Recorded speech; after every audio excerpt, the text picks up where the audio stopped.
Hey, I'm back, out fresh on the scene. Franchise best on the team. Blue faces busting out the scene. New life is something like a dream.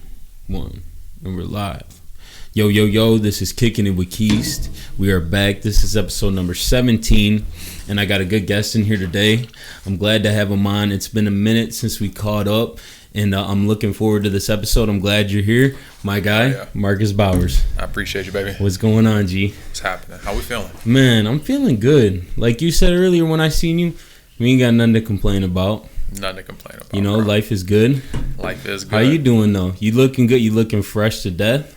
I appreciate that. Yeah. I appreciate that. What's happening with you? We have tried to clean it up a little bit, you know, as we've gotten a little older. For sure. We call it maturity. Yeah. Yeah, it's a good vibe. Yeah, bro, I'm good. I know some things in life lately. Been working per usual, right? Yes, sir. Traveling. My lady. That's something that's been going on. That's always good. There, yeah. That's always good. Honestly, bro, like the winter, I usually go snowboarding a lot. Really? I've only been out like 3 times this year. See, I haven't snowboarded since I was younger, and the most snowboarding I did was like the big hills, like over in the townhouse complex. Like I ain't never been to the slopes, and I'm dying to go. I'll be honest with you, bro. I got an addictive personality. Yeah. Okay, so like last winter, I got out on the slopes first time. Yeah. I by the end of the season, which is like 90 days in Michigan, right? We have good snow. Yeah, for sure. Your boy had a board, bindings, boots, the whole shebang. Everything. Yeah. Yeah. That gear ain't no fucking. That shit's expensive too. Yeah, it kind of hurt a little bit. Yeah. But it's also like you'll drop damn near $100 if you don't have your own gear every time you go out. So if you go out enough, it kind of you'll make it back in it. Like and I mean, I get that shit's gonna fucking last you some time. Hell yeah. You know. Yeah. Would you consider yourself a thrill seeker? Yeah, hell yeah. Yeah. Yeah. Because that's what I feel like. Snowboarding is one of those things that it's just like I feel like it would be such a thrill, like a rush. It's one of those things like with, you know, skydiving, parachuting, shit like that. Skiing, it's surfing. I feel like the more I've gotten into it, like I said, it's only been like a year. It's my second season, and this year, like it's been warm as hell. Yeah, you know this was a bad. Especially, I know a couple boys that got like snowmobiles and shit like that. And it's been tough, bummer, bro. Yeah, you know, like I came into the season. Your boy got a season pass. I was ready to rock and roll. Now I'm sitting here like, damn, I should have done it. I should have done it. But you can't. How long you been doing? So how long you been doing that? Since not this winter, but last winter. Was it tough to get out there and get the flow of it, or once you got on the board, it was kind of like? Well, the first time I went, I just paid for a lesson. Yeah. I was like, listen, might as well. Bro, like if I'm trying to bust my shit in the snow. My biggest thing is whenever I'm trying something new, I want to know how it's supposed to done right, and I want to have the proper gear. Because a lot of times people will go and try new things, and they won't know what they're doing, or they won't be equipped, and then they think they don't like what they're trying to do, and really you just either weren't prepared to do it, and you didn't know what you were doing. It's not that you don't like what you're trying to do. You know what I'm saying? So I try to control those variables, and then if I don't like it, then it's I really don't like it. For you know what I'm saying? Well, like, don't set yourself up for failure. Correct. And then as soon as it happens, be like, no, this shit ain't for me. Yeah. No, you totally got a point there. So I got out there. My mans gave me a lesson, and you know, thankfully, fairly athletic. So you know, I was able to pick it up pretty quick, and then I ended up like within a couple months going from not knowing how to like put on a snowboard to like hitting boing. And we sent it. Nice. Yeah, we got after that one. That was a good time. Hell yeah. That was a good time.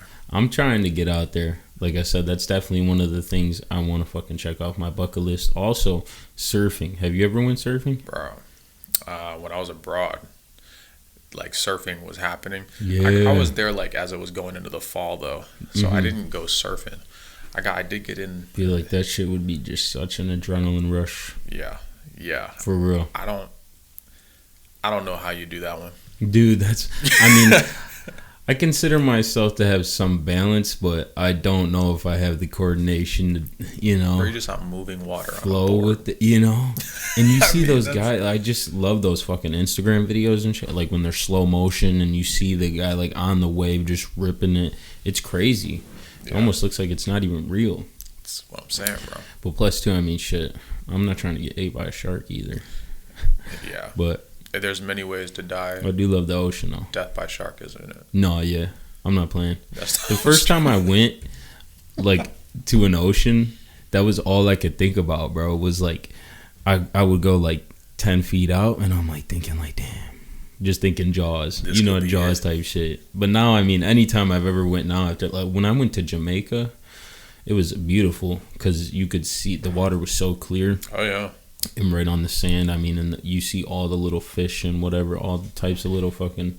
You ever been up to Higgins Lake? No, I got a boy that's got a cabin up there. I can get you up to Higgins, bro. Yeah, Higgins Lake it's like the clearest lake in Michigan. really. I mean, like no bullet. I gotta see I'll that shit. I got videos on my phone. I'll show you. Yeah, It's crazy, it's a good spot. Michigan's got a lot of those, a lot of good nature spots. bro.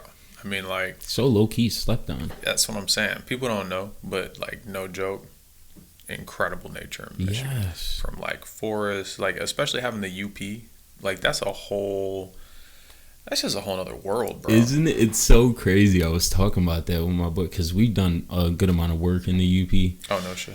And I really haven't been up to the UP besides for work. Okay. And I've been around, but it's so crazy just driving up there. You see a lot of shit just driving up there, nature wise. And then like you said, you get up there and it's like it's not even Michigan. It's not the same. It's remote, bro. It's crazy. It's untapped. It's nice though. It is. It's fucking nice, and they got a lot of shit. Yeah. Me and the lady, we got a little Airbnb up there for New Year's Eve. Nice. I mean, it was cold as hell, but it was nice, bro. Took some hikes out there in the snow. For sure. It was nice. It was nice. I don't know if you like getting on. Are you getting the hikes? You get out on like trails, things like that? That's what I want to get into. Okay. I've never been hiking. I used to be a camper when I was a kid. We went camping a lot, and as I got older, I stopped going. Probably as I started becoming like a teenager. Yeah. But that's as I started to start to get older. That's one of the things, like, because I like nature, I like wildlife, and there's something about getting out in nature and fucking being out there and connecting with nature. Yeah, bro, it's different. It is 100% different. You know, and it's nice to sometimes just get away from all this shit about the modern world. It's always getting jammed in your face. It's nice to sometimes just get clarity. But yeah, you do hiking, huh? Quite a bit of hiking. As much as I can with like my schedule, but yeah, bro. When I get a chance to get out, or if I have a free day or free time, I'm probably trying to spend it in nature. Yeah, you know what I'm saying. I'm not much of a city boy. I'm in the city all the time. Mm-hmm. You know, so when I have free time, I try to get out of it. Yeah, it's weird. It's like a love-hate. There's times where I'm like, I love the city, you know, and I love not specifically like I could never live like downtown. I don't think. I don't mind living in like the suburbs and whatnot, but there's just something about those remote areas, like you said, when you have some just quiet and some peace, and there's not so much shit going on, all the traffic and all the outside noise, and you're secluded a little bit. Mm-hmm.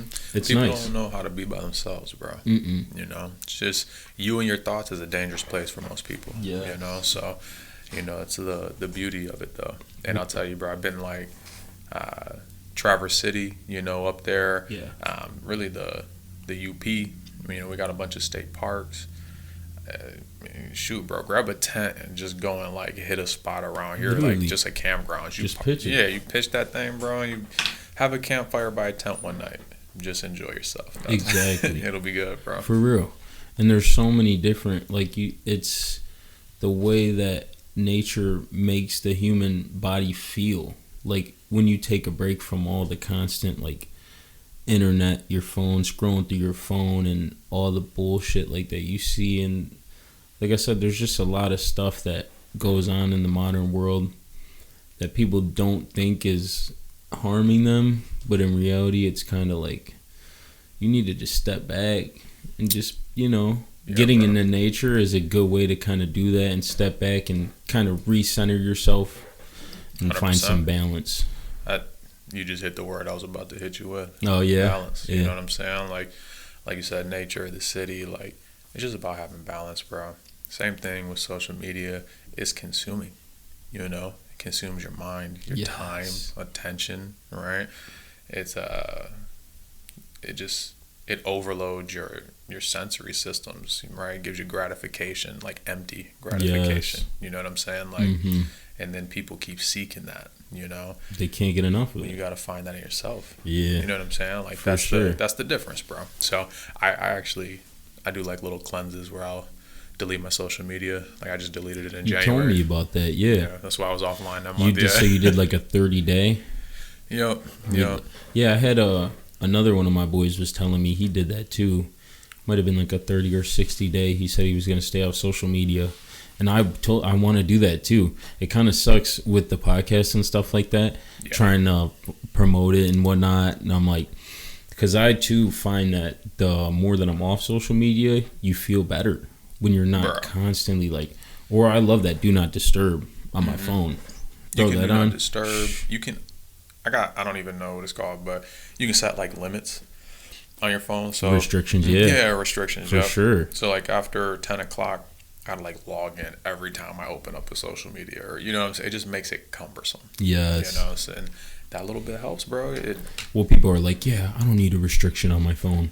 I can maintain it, and they can't though. Sure as shit, like you said, Bro. any second. And I tell people like I do it too, and it's just the way that we were brought up, Here's and the it's deal, like, bro. Most people can't drink the amount of water that they should drink in a day, let alone not open up social media when it's right at Facts. their fingertips. You know what I'm saying? Facts. Like, and so it's that dopamine, It is, bro. That's what that I'm quick saying. hit. It's that reward system. Yes. So yeah, bro. It's something, but I do try to Finding stay the off other it a little ways, bit. like you said, to get that gratification. Hell yeah. There's so many other better ways, whether it's working out or reading, training, or like doing Journaling. yoga. That was one of the things I wanted to talk to you about. Yeah. That shit, I seen you been getting into that. That's something that I want to get into. I'm a big yoga guy. Yeah. Like big. How yoga long? guy. How long you been doing that? Like October of Okay. 21. Nice. I think is roughly around. So it's been like a year. It's February, so Yeah. it's been like a year and a half almost. Nice. Yeah. How'd you end up stumbling into that? Honestly, bro, I was in a tough. I was just in a tough spot. You know what I'm saying? Life was coming at me from all angles, Yeah. and I was looking for healthier habits. You know what I'm saying? Like, For sure. I needed to find new hobbies, new habits that were like gonna promote growth, healing.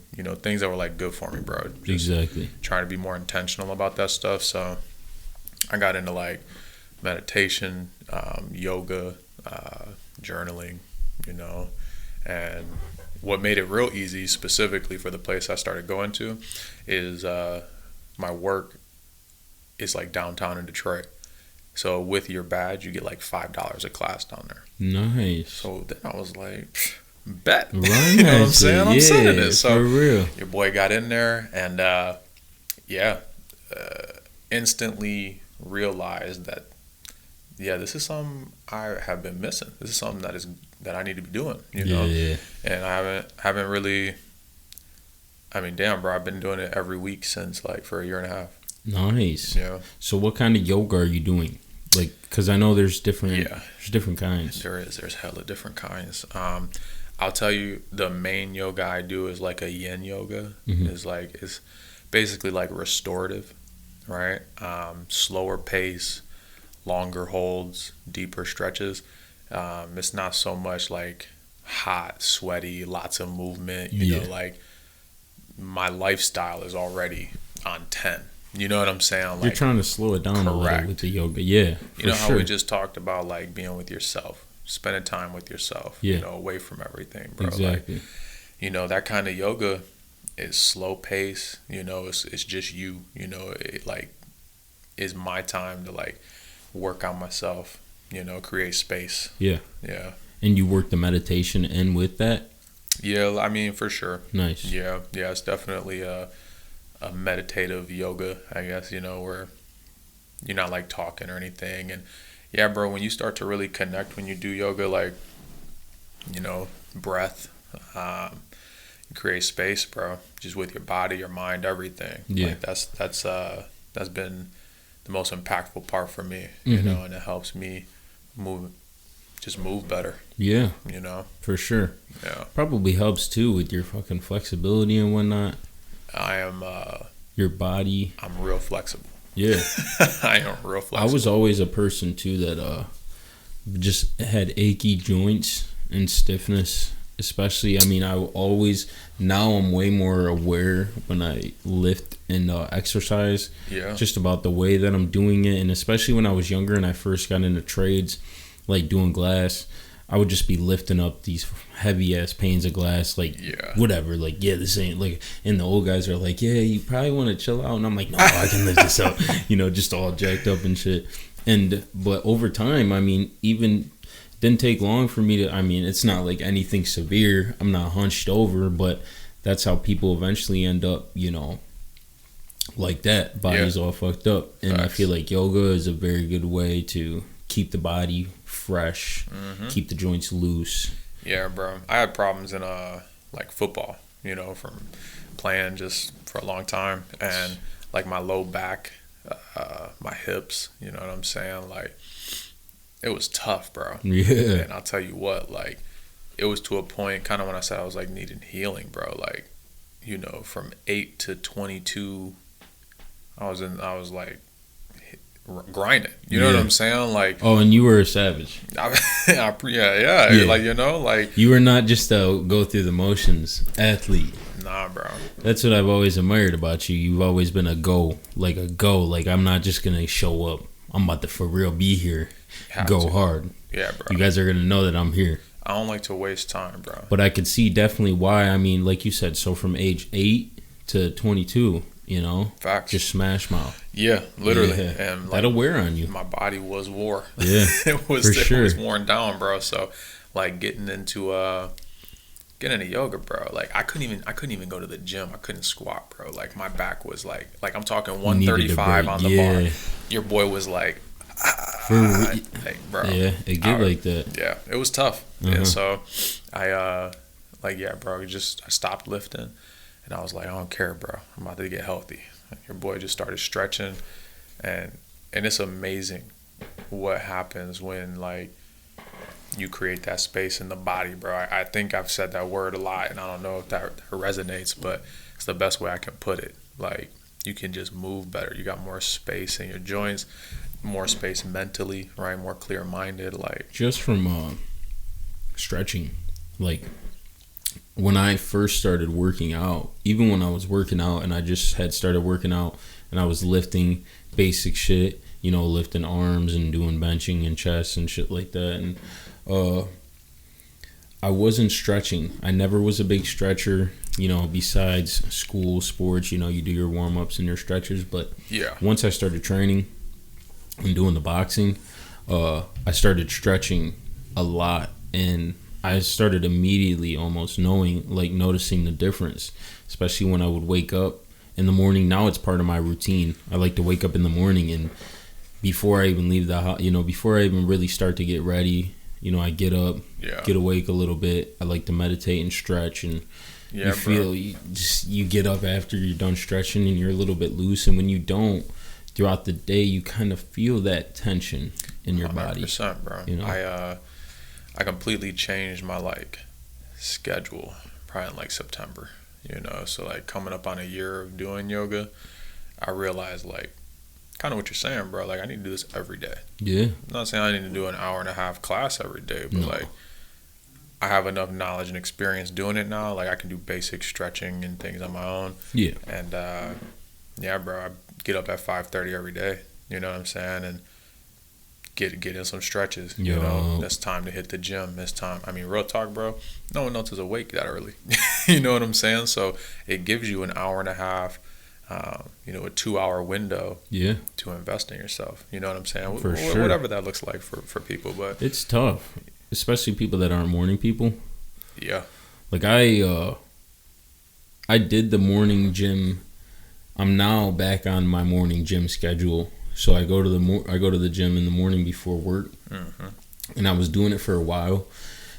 And I had just got off of it, and I was just going to the gym after work, and it was just like so fucked up, like not having any time at the end of my day for anything. Like literally going to work all day, getting home, going to the gym, eating dinner, going to sleep. So I love the getting up, and it's getting up early is tough. And it's like I gotta sacrifice some shit. Like I gotta get to bed a little earlier because I know that I gotta wake up. But it almost kind of too helps me, like I told you earlier about having a strict routine. It helps me keep everything together. Like I know if I got to be up early and get to the gym, I got to be to bed at a certain time, because if not, I'm not going to be waking up with enough energy because I didn't get enough sleep. And so that all trickles down, and I figured going to the gym earlier in the morning, getting that shit out of the way, it helps out a lot, because then when you get off of work, you got the rest of the day to kind of map out and do whatever the fuck you want to do after that, you know? Facts, bro. Because it's fucking a pain in the ass when you get off work and you got to go to the gym. Like, to your point, like, routine, structure, planning, like, those are things that will accelerate growth. Yes. You know what I'm saying? For sure. Because they create consistency. Yes. You know what I'm saying, bro? Like, that is just a major key.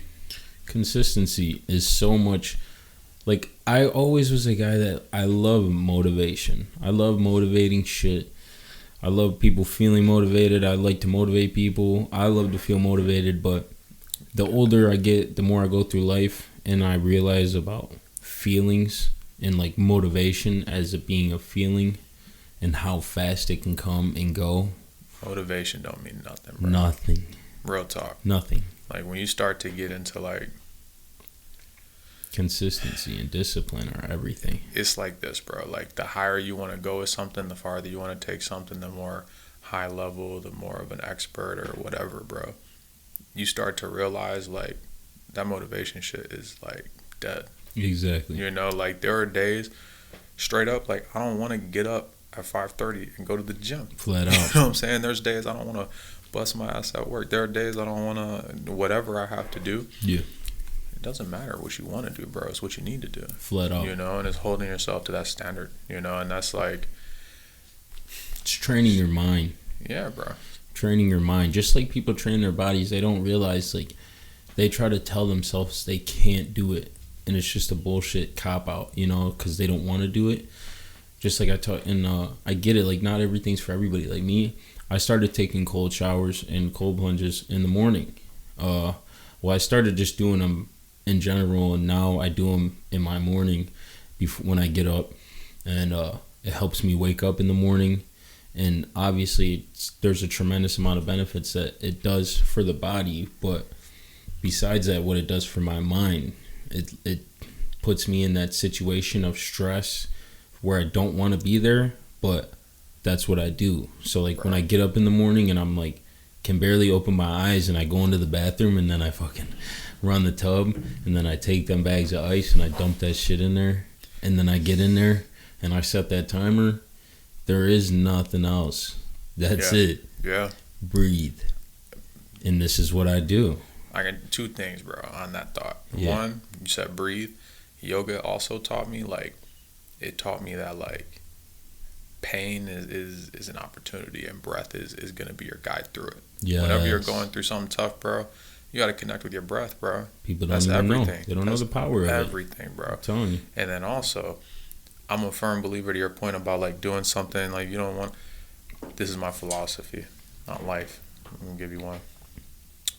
You got to confront the little bitch in you every day, bro. Every day. Every day. Yes. Like, if you're not doing something that's like you know, that voice in you, the you is like, nah, I'd rather stay in bed. Yeah, I'd rather go play the game after work. Yeah, why the hell would I get in a cold shower, bro? It doesn't matter. Whatever you hear yourself telling you don't want to do, you need to pick one and do it every day. It's a cop out. Exactly. Because that just your mind, of course, is gonna it's gonna tell you to cop out. It is, but you gotta train it to overcome it, bro. Exactly. And that's what it is. And there's different, like you said though, there's different levels to this shit. Like everybody, But like I said, people don't even see themselves in the position of overcoming. And that's the state that a lot of people have to get themselves out of. Like, it can't be like, oh, I can't. It's like, just do it. Here's the deal, bro. And then you figure it out. Whether you say you can or can't, you're right. It's that just simple, do it. bro. Like, if you say you can't do something, you're right. You won't be able to do it. But if you say you can do something, you'll figure out, bro. Yeah, like it's sure. It's whatever you tell yourself, you know. Yeah, like, that's huge too. That fucking mindset that people you have to have in order to find some success in this world, and that's with anything, you know, not even just like financially, but finding success in your life, however that may be. Like, that's what I always tell people. I hate people that have that mindset, like guys that are like, yeah, if that guy would have kicked my ass, like I wouldn't. It's like, or like, yeah, we're gonna lose. Like, I already know we're gonna lose. Like, they're better than us. It's like, you can't say that. Yeah. You can't say that. You can never just count yourself out. You know, you can be realistic and say this is gonna be a fucking uphill battle, and I'm not saying I'm gonna come out victorious, but I ain't going down without a fight. Facts. I know what I'm about to do. I'm about to bring everything I got. And that's all you can do at the end of the day. But people don't like to associate failure with anything. Like, I experienced this a lot with myself because I was always someone that just strived to be a perfectionist, and I wanted to just, like, anything I tried and I did, I wanted it to be good or I didn't like it. Yeah. And I had to learn to just accept the ugly with everything in life. Like, it's not going to work out. Like, certain shit that I do, I used to just always, like, when I would fuck something up, work, personal shit, relationships or whatever, beat myself up. Like, why? And I just was like, whatever, dude. You know? It's not the end of the world. Make it right. Do what you got to do. Do what you can do. You have time. You know what I'm If saying? you have time, you can fucking change anything. Just about anything. Time is the greatest commodity in the world, bro. I'm telling you. That's the most precious thing that we fucking have. Literally. Besides the money and all the bullshit, you know, because time, we don't get that shit back. It's crazy. And time fucking flies, man. That shit flies. But I seen, too, you went to Ireland? Yeah. How was that? That was amazing, bro. Yeah. It was sweet. Yeah, it was sweet. Is that probably what would you say? Is that the coolest place you think you traveled? Nah. I know you said you're into traveling. I've only been, the only place out of the country I've been is Jamaica. And I mean, I've been to a couple different, a good amount of states, like in Michigan. States in America, but I've, like, a lot of the traveling I've done is work purposes. Yeah. And I've been on a little bit of vacations, but what are some of the cool places you would say that, like, you've hit that have really been like, damn, bro, this is kind of mind-blowing? You said, obviously, Higgins Lake is a good place in Michigan. In Michigan, yup, like Traverse City, Higgins Lake. You know, I enjoy all that. Going north, you know what I'm saying? Going north in Michigan is just nice. And if you're talking like out of the states, Ireland was sweet. Yeah. You know, we were there in Dublin for a little bit of time. We went up to Northern Ireland, and that's where we stayed. It was actually for a yoga retreat. Nice. You know, so it was like stayed in this like resort, you know, in Northern Ireland. For sure. And bro, it was beautiful. Stayed in like this bubble dome, kind of out in the middle of nowhere. Yeah. You know what I'm saying? I always like experiencing new places. I think it's cool, bro. If you don't get out of your little bubble, bro, I just don't. I don't know. That's not how I want to live. It's very hard to grow if you don't. Yeah, you just get so many different perspectives. And it's like some places are scary. Don't get me wrong. Like, there's some places I might not want to go. But yeah, 100%. Like you said, when you experience, that was obviously a vacation you were excited to go on and you were looking forward to. And like I said, that culture shock. And me, I've always found it cool seeing how other people live and what's going on in other places and shit like that. Bro. Trying some different food or whatever. Yeah, like, that was one of the coolest things about Jamaica. It was the same thing, the resort that we stayed at, like, obviously the food, it was all Jamaican food. Like, and I am an eater, so I fucking wouldn't, you know what I mean? I like good food. Yeah. And I'm down to try it, you know, as long as it don't really look too bad. I'll try, and they had some good food, man. I'll tell you that jerk chicken. Went crazy? Shit was off the chain. Sheesh. Yeah, they had some farm-to-table stuff, you know what I'm saying? That's big there, bro. Like, really? I'm telling you, man, like, not to go on a tangent, but the food in the U.S. is a problem, bro. I'm gonna leave it at that. I'm gonna leave it at that, bro. Like it is. It is. That's a whole different thing. It's tough. How do you do? I mean, what do you do? Do you have a strict diet? What do you prefer? Yeah, bro. Like I don't eat red meat. Yeah. Like, really, you don't eat red meat? Nah. Why? I'll eat like bacon sometimes, but like I don't mess with red meat. You don't do the red meat? No. Have you been like that for a long time? Like over a year. Okay. Yeah. What made you do that? Honestly, bro, like it's like one, meat is heavy. Mm-hmm. Like I don't know how else to put it. Like one, it just makes me feel heavy. It's like harder for your body to break down. But ultimately, like meat is a carcinogenic. You know what I'm saying? Like I don't know if you got like learned or if you know anything about like an alkaline diet. And I'm not saying I follow an alkaline diet to a T or anything. You know what I'm saying? But as I learned it, I was like, shoot. Maybe there's something to that, you know? For sure. The idea is like in an alkaline environment, like disease can't grow. Okay. You know what I'm saying? So like, like in chemistry, you read like the pH scale, of like 1 to 14, and like one's acidic, one's super alkaline. They're like opposites. Yeah. Things are typically in the middle. Mm-hmm. Like the more alkaline things are, the less disease that can grow. So. Okay.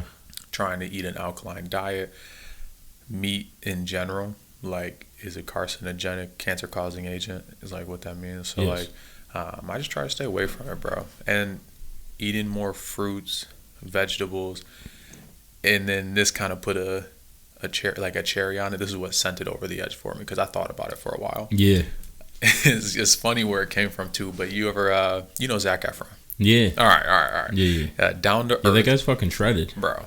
Come on now. That guy, and he's been like skinny shredded, like bulked up, like for his roles and shit. Bro. That guy fucking, he's crazy. But yeah, go ahead. He's got this thing on Netflix. This Down to Earth with Zac Efron. Okay. And my man's they talk about these blue zones in the world.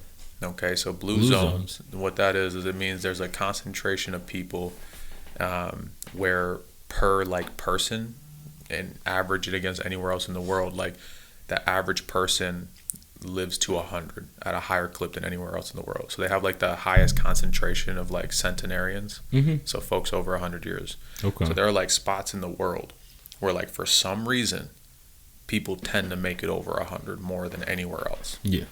So one of the original places was in Italy. Okay.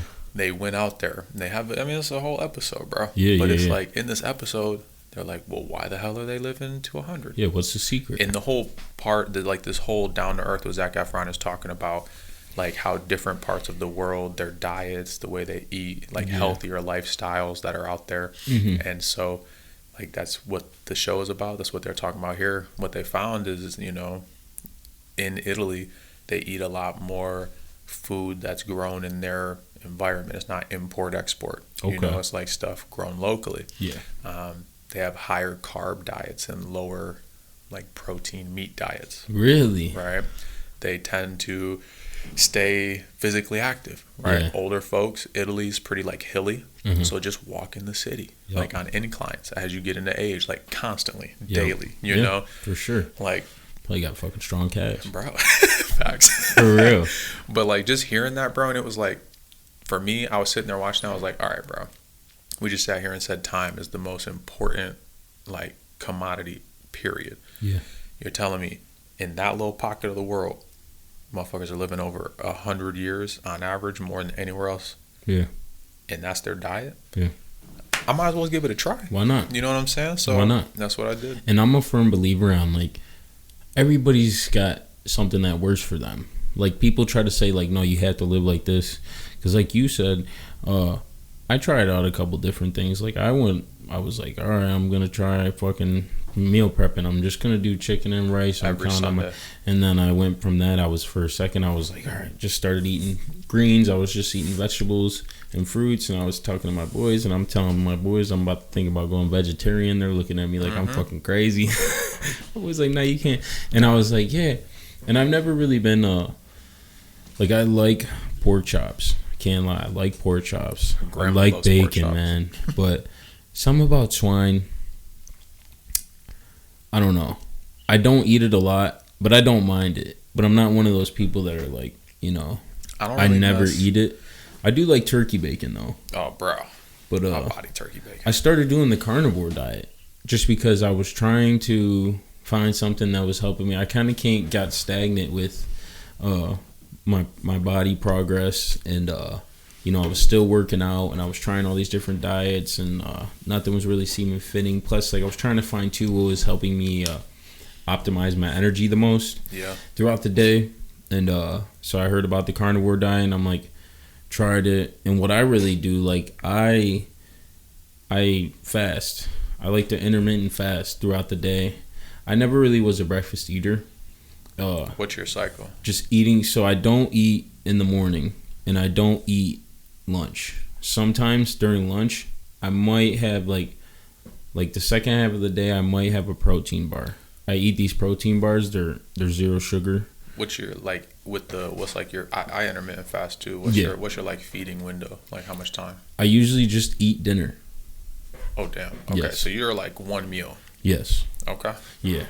That's hype. And it's sometimes like I might snack, and sometimes, like I said, if I'm super hungry, I will eat lunch. Mm-hmm. Like, I won't starve myself, but I kind of became accustomed to it, and especially if I'm super busy during the middle of the day, I find myself not really hungry. Yeah. I like to sometimes maybe take a 10-15 minute break during the middle of the day, and then I can get back to work. But I would say like different feeding windows kind of promote different things for your body, like how your body will react. So like you can do like 1 meal a day. Yeah. You could do like a 6-hour window, an 8-hour window. You could knock it down like 12-12, and like kind of depends on your lifestyle, to your point, right? But like I typically stick it between like an 8-hour window. Okay. Like I don't eat after 9 o'clock. Yeah, that's big. And I don't eat before. Like, that's at the latest. That was my problem for a long time. Word? Eating late. Eating late is tough. Like, if you're eating late, bro, immediately difficult to, like it just sets you back, bro. That food sits on you overnight, and it's it, bro. It's terrible. it's the bad. Worst thing. Yeah. And you're not burning it off at all. Mm-hmm. And then a lot of times, too, people do that, and then they fill themselves up, and then they pass out. Facts. And I, for a long time, too, was always like, especially when I would play the video game a lot, when I would stay up a lot and eat, like, snack late at night, and then I would wake up in the morning like your stomach is still like it's not even all the way digested. Then you might have that little bit of heartburn. You're like, and I found out too, like, what was hard for me a lot with that was staying up late, because it was like, all right, I would eat dinner earlier, be all right, and then should be going to bed, but I'm up late doing whatever, fucking around, and then I'm like, all right, that leads you to I'm a little hungry, and it's about, like you said, discipline, because it's easy to fucking just go ahead and be like, I'm just gonna go ahead and just tear it up. But I also would tell you, bro, like for me, like while I got out of meat, I got real into like fruit. Okay. Like a lot of fruit, bro. Yeah. I get after acai bowls. That might be like my favorite food, period. Really? I fucking love acai bowls, bro. So like, you want to talk about like some energy, a lot of fruit, that'll do it for you. And fruit's a good essential carb source, right? Yeah. Okay, and obviously natural sugars. Mm-hmm. So. Yeah, bro. And if you go like blueberries, acai berries, bro, are like just so packed with antioxidants and like things that just promote good health. Yeah. Like that stuff's great for you, bro. Help detoxify and whatnot. I've always been a big fruit eater. I love fruits. I went from kind of like I said, after football when I graduated, I was like 285, bro. Yeah. Like playing nose tackle. Yeah. Like your boy was thick. You know what I'm saying? So like changing the diet, getting into these healthier habits, taking care of myself, getting healthy, bro, like healing. I lost like 60 pounds in a year. Nice. You know what I'm saying? Like between getting structure on my day, going to bed at a certain time, not eating late, like cutting out meat, like, and those are things that work for me. Incorporating it all together, exactly, slowly but surely. And you figured that out through just trial and error. Correct, bro. It did not happen at once. You know what I'm saying? I worked on one part. I tried to get consistent there, and then once I had that, I move to the next part. And then just like you said, you start to, all right, I'm going to start not eating late. Well, then you start realizing, wait, what makes it hard to not eat late? Oh, when I stay up late as shit. Exactly. So then you're, and that's how you build great habits, but you got to start somewhere. You know what I'm saying? It's not about having it all down when you first start, bro. It's about just starting, you know, being aware of what's keeping you from getting where you want to go, and then correcting it as you go. You know? That's the process. It's tough. It's tough. It is a tough process. But I mean, like I said, everybody finds their own way. Yeah. Eventually. 100%. Some people sooner, you know, rather than later. But so how was that when you went and played football at Worcester? Because you were playing there for a couple years. Yeah, bro. Yeah. You said you were playing nose tackle, huh? Yup. So I played there 4 years. Nice. Yeah, bro. I started as a freshman. That was the benefit of going to a smaller school, bro. So got to play all 4 years. You know, I played linebacker freshman, sophomore year. I came back from abroad, and I was lean and mean, bro. I'm talking like 225 and like ready to go. Yeah. And for my junior season, our starting defensive end, my man, unfortunately, you know, it was terrible. His mom got cancer, and he couldn't come back to school that year. Yeah. So, you know, like I said, started freshman, sophomore year. I was our biggest linebacker too. He was like, yo, bro, the team needs you to go to linebacker, or I need you to go to defensive end. Yeah. And I was like, bro, this is my year, coach. You know, this is it. I'm about to... But you know what, though? I had to make a decision, bro. Yeah, exactly. Adapt, overcome. And you know what, bro? We had a decent year at defensive end. I was literally lifting, eating. Like, that decision is kind of what sent me, you know, down this rabbit hole of, like, putting on weight, muscle mass, and, like, I put on over the course of a year and a half. Yeah, I was going to say, so what, did they have you on something strict to try to get you to bulk up, or you were just doing your own thing, putting it on? I mean, you know, you got their, like, workout plans that they give you and stuff. So you're, like, in the gym 5 days a week pretty much. So, like, that's, like, kind of just there anyway. But, yeah, bro, just eating a lot. Eating late, right? Eating. Well, I've always found it easier to, like, some people, it's crazy. My boy Trevor, he's scrawny, can't put on weight. This guy can eat fucking McDonald's all day, whatever, bullshit. Can't put on weight. Me, I'm the opposite. It's like me, I can go to the fucking gym, run 2 miles, bike 2 miles, go to the sauna for 20 minutes, and if I fuck off that day and eat bullshit a little bit throughout the day, I'm literally, all my progress, it's like, I ain't shedding no, you know. And some people, they can't even keep weight on.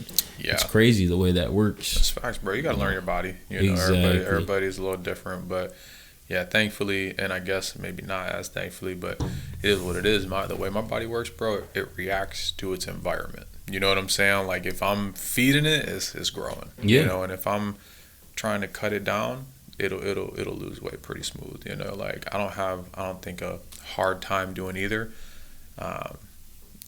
I got to be consistent about what I want to happen, because if I'm just doing whatever, my body's gonna just do whatever. Exactly. You know what I'm saying? So that's how it is. But yeah, bro, it was cool. And then I just kept lifting. Senior year, I came in at like 280, and your boy was hot. I definitely wasn't running in a straight line as fast, but I was just as quick as I was though. You know, and yeah, we led the team in sacks from nose tackle that year. Nice. You know, got after it all conference. Yeah. Watch out, subtle flex, bro. I got to. Yeah, it was a good time. It was a good time. Exactly. Yeah. So that was the football career, bro. You know, it was I was blessed. It had to be tough. I mean, that was what was that, D3? Yep. Yeah. D3. Even that, because I talked to Dylan about it, and I mean, he just played for a little bit at Olivet, but he told me, and he was fucking. I mean, he went there, and you know him, he was a small guy. He's like, all these guys are fucking 6'3", all these other quarterbacks fucking 230. Yeah. He's like, I can't even fight. And it's just crazy, like, even at the lowest level of that collegiate fucking athletics, the competition is just crazy. 100%. Everybody's trying to eat. For you to, that's something that you fucking, I mean, that's a hell of an accomplishment, bro. Especially starting as a fucking freshman and all 4 years. That was probably a hell of a ride. Yeah, it was. That's something you look back on like shit, man. Yeah, but you gotta have the Worcester jersey hanging up, bro. Somewhere at the crib. I got it in the office. That's hard. Yeah, we got that in the office. It's hanging up looking good, bro. It was a great time. And here's the thing, bro. Like going to a smaller school, like it was cool because I got to do things that like I wouldn't have necessarily got to do if I went where I thought I was going. You know, so like I got to go abroad. So coolest place I ever traveled, New Zealand, hands down. Yo. I lived there for 6 months. Different. Yeah, that would be a nice place to travel to. Bro, it's incredible, bro. Yeah. And then it's like the president of my fraternity there, you know, and like just able to do more stuff with that, you know. Hell yeah. D1 is super strict, bro. Like I don't even know, you know. For real, no, yeah.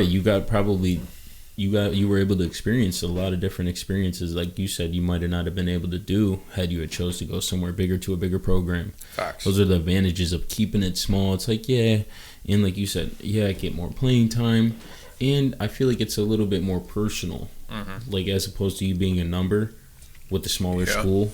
You know? Facts. So that's what I learned, bro. Like it's a business. Yeah. You know what I'm saying? Like it's a business. And it's so fucking big. Yeah, it's there's so many levels to that shit. It's crazy. It's facts. And it's like you said, it's a job. Like unless you wanted to do that shit, you ain't going to practice every day. I mean, how many fucking were you guys running two-a-days and shit? Like, I mean, I just remember like high school, you know, and I mean that ain't shit compared to when you get into college ball. Like you got to really want it. And that's what separates the boys from the men in that fucking situation, you know. Worst thing we did, bro. We came into training camp. We used to have to do these like tests. You know, you have to test every year when you come back. Yeah. If you weren't up at the standards from the summer that you needed to be at, you're about to have a rough month. You're about to have a rough month. They getting on you, boy. Yeah, bro. So like we'd come back and one of these tests that we had to do, the one I hated doing, bro. It was just 300-yard shuttle. Okay, so it was like 25 yards or. It's like 20 or 25 yards. Let's just use 25. Yeah. So they'd have cones at like the 50 and then at the 25. And you'd have to go down and back. So that's 50 yards. Yeah. And then you go down and back 100 yards. So you have to do it 6 times. Yeah. Now, the thing about it was the change in direction. 300 yards, not terrible, right? No. It's like, all right, no big deal. But it's like you had to change direction and you had to like burst. And that's stopping and starting. Stop. And burst. trying to pick your momentum back up. Yeah, so each position group had to meet like a certain time. Bro, I tell you what, like my freshman, sophomore year at linebacker, I was lean and running. I was like, yeah, all right, no big deal. You know, it wasn't fun, but like, it was all right. Moving a little quicker. Yeah. You get up to 285, boy. I'm telling you what, I ain't like, with this shit no more. I know. I was like, Coach, bro, what the hell? Especially on a hot summer day or something. Bro, I'm talking like. And they just got to keep blowing that whistle. August, bro. The turf is at like 98, 102, bro. It's like. You're out there in your spandex. Yeah. Feeling like you dying. Dying, bro. Flat out. Yeah, my senior year, bro. I remember we finished that 300-yard shuttle. Your boy under the time at 285. One of my proudest moments. Yeah. Nice. And I walked up to my coach and I was like, hey, I want you to know I'm going to miss this shit, but I will never do a 300-yard shuttle again. Never again. That was the last time. Never catch me doing that again, man. Bro. Yeah, that shit's cooked. Facts. That conditioning, man. But if you want to be an athlete, you know, that's one of the things, and it helps you, dude, because that's one of the things that you're having fun and you're dedicated because you want to be able to play under the lights, and 100%. You know that I got to just get through this and I got to push through, and it's going to help me to come out better on the other end. So, and like I said, that's what separates the boys from the men. But shit, I mean, You finished up after your football career. I mean, you're doing the mortgage making now. I wanted to ask you about the Dream Builders. What's happening with that? Yeah, I seen you post that, and I didn't see like any. You know, I just seen your picture. Yeah. And from the looks of it, it looked like something that was big that's happening. So I want to know a little bit about that. What's going on? Yeah, bro. The Dream Builders. That's like my. It's like my team, bro. It's like my philosophy, you know, and that's like my team name at work. So, like I'm a director of banking, so I have like a team, you know, like 14 bankers, and we're the Dream Builders, bro. Hell yeah! And you know that's what it is now, right? But how it came to be, Man, that's a good question, bro. So I'm gonna try and put it succinctly, but like, you know, I'm from Detroit, you know, humble upbringing, single mom, 3 kids type stuff. You know what I'm saying? She's a public school teacher. You know how teachers get paid, bro. You know, it's nothing luxurious, but you know, she made it happen, and shout out to mom. But flat out, shout out.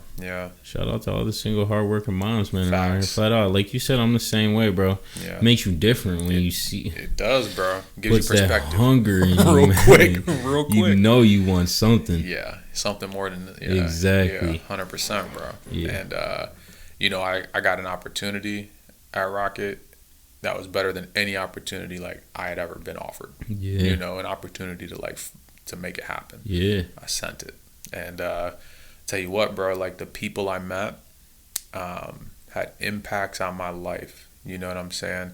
And as a kid growing up in that environment and with those difficulties, I was like one of those kids that used to daydream a lot. You know what I'm saying? Looking at the clouds, thinking of better times, better places, you know? Where you're going to be. Correct. Where you're going. Yep. Always. I used to think about that all the time, bro. Mm-hmm. You know, it's in my head. And that's powerful. Yeah, you're right. And as I had those people around me impacting my life and busting my ass, like, I started to realize, like, I'm starting to live this shit I used to dream about.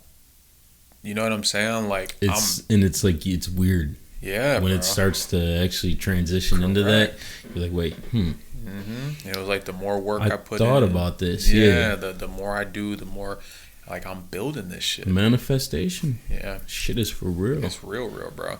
So, you know, I realized that, like, yeah, like, I'm building my dream. Yeah. You know what I'm saying? Like, that's awesome. like what I used to tell myself when I was going through tough times, you know, learning an industry, you know, building sales skills, you know, and really moving up. Like, hey, bro, just remember, you're building your dream. You're building your dream, bro. And then when I got the opportunity to be a director, run a team, like, now you're telling me I can help people build their dreams too? Exactly. Well, bet. You know what I'm saying? Opportunity, it's crazy when those opportunities present themselves. Yeah. And all that hard work that you put in, all the time and the effort that you put in pays off. Facts. There's no better feeling than that, man. Yeah, so that's it, bro. That's the squad. People know you come to my team, bro, like, we're here to build your dream. Whatever that looks like, let's talk about it, bro. Let's get there. We're going to start building it, you know? And that's For sure. That's what it's all about to me.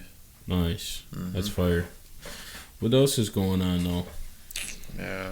Do you watch the Grammys? Do you watch any of that shit?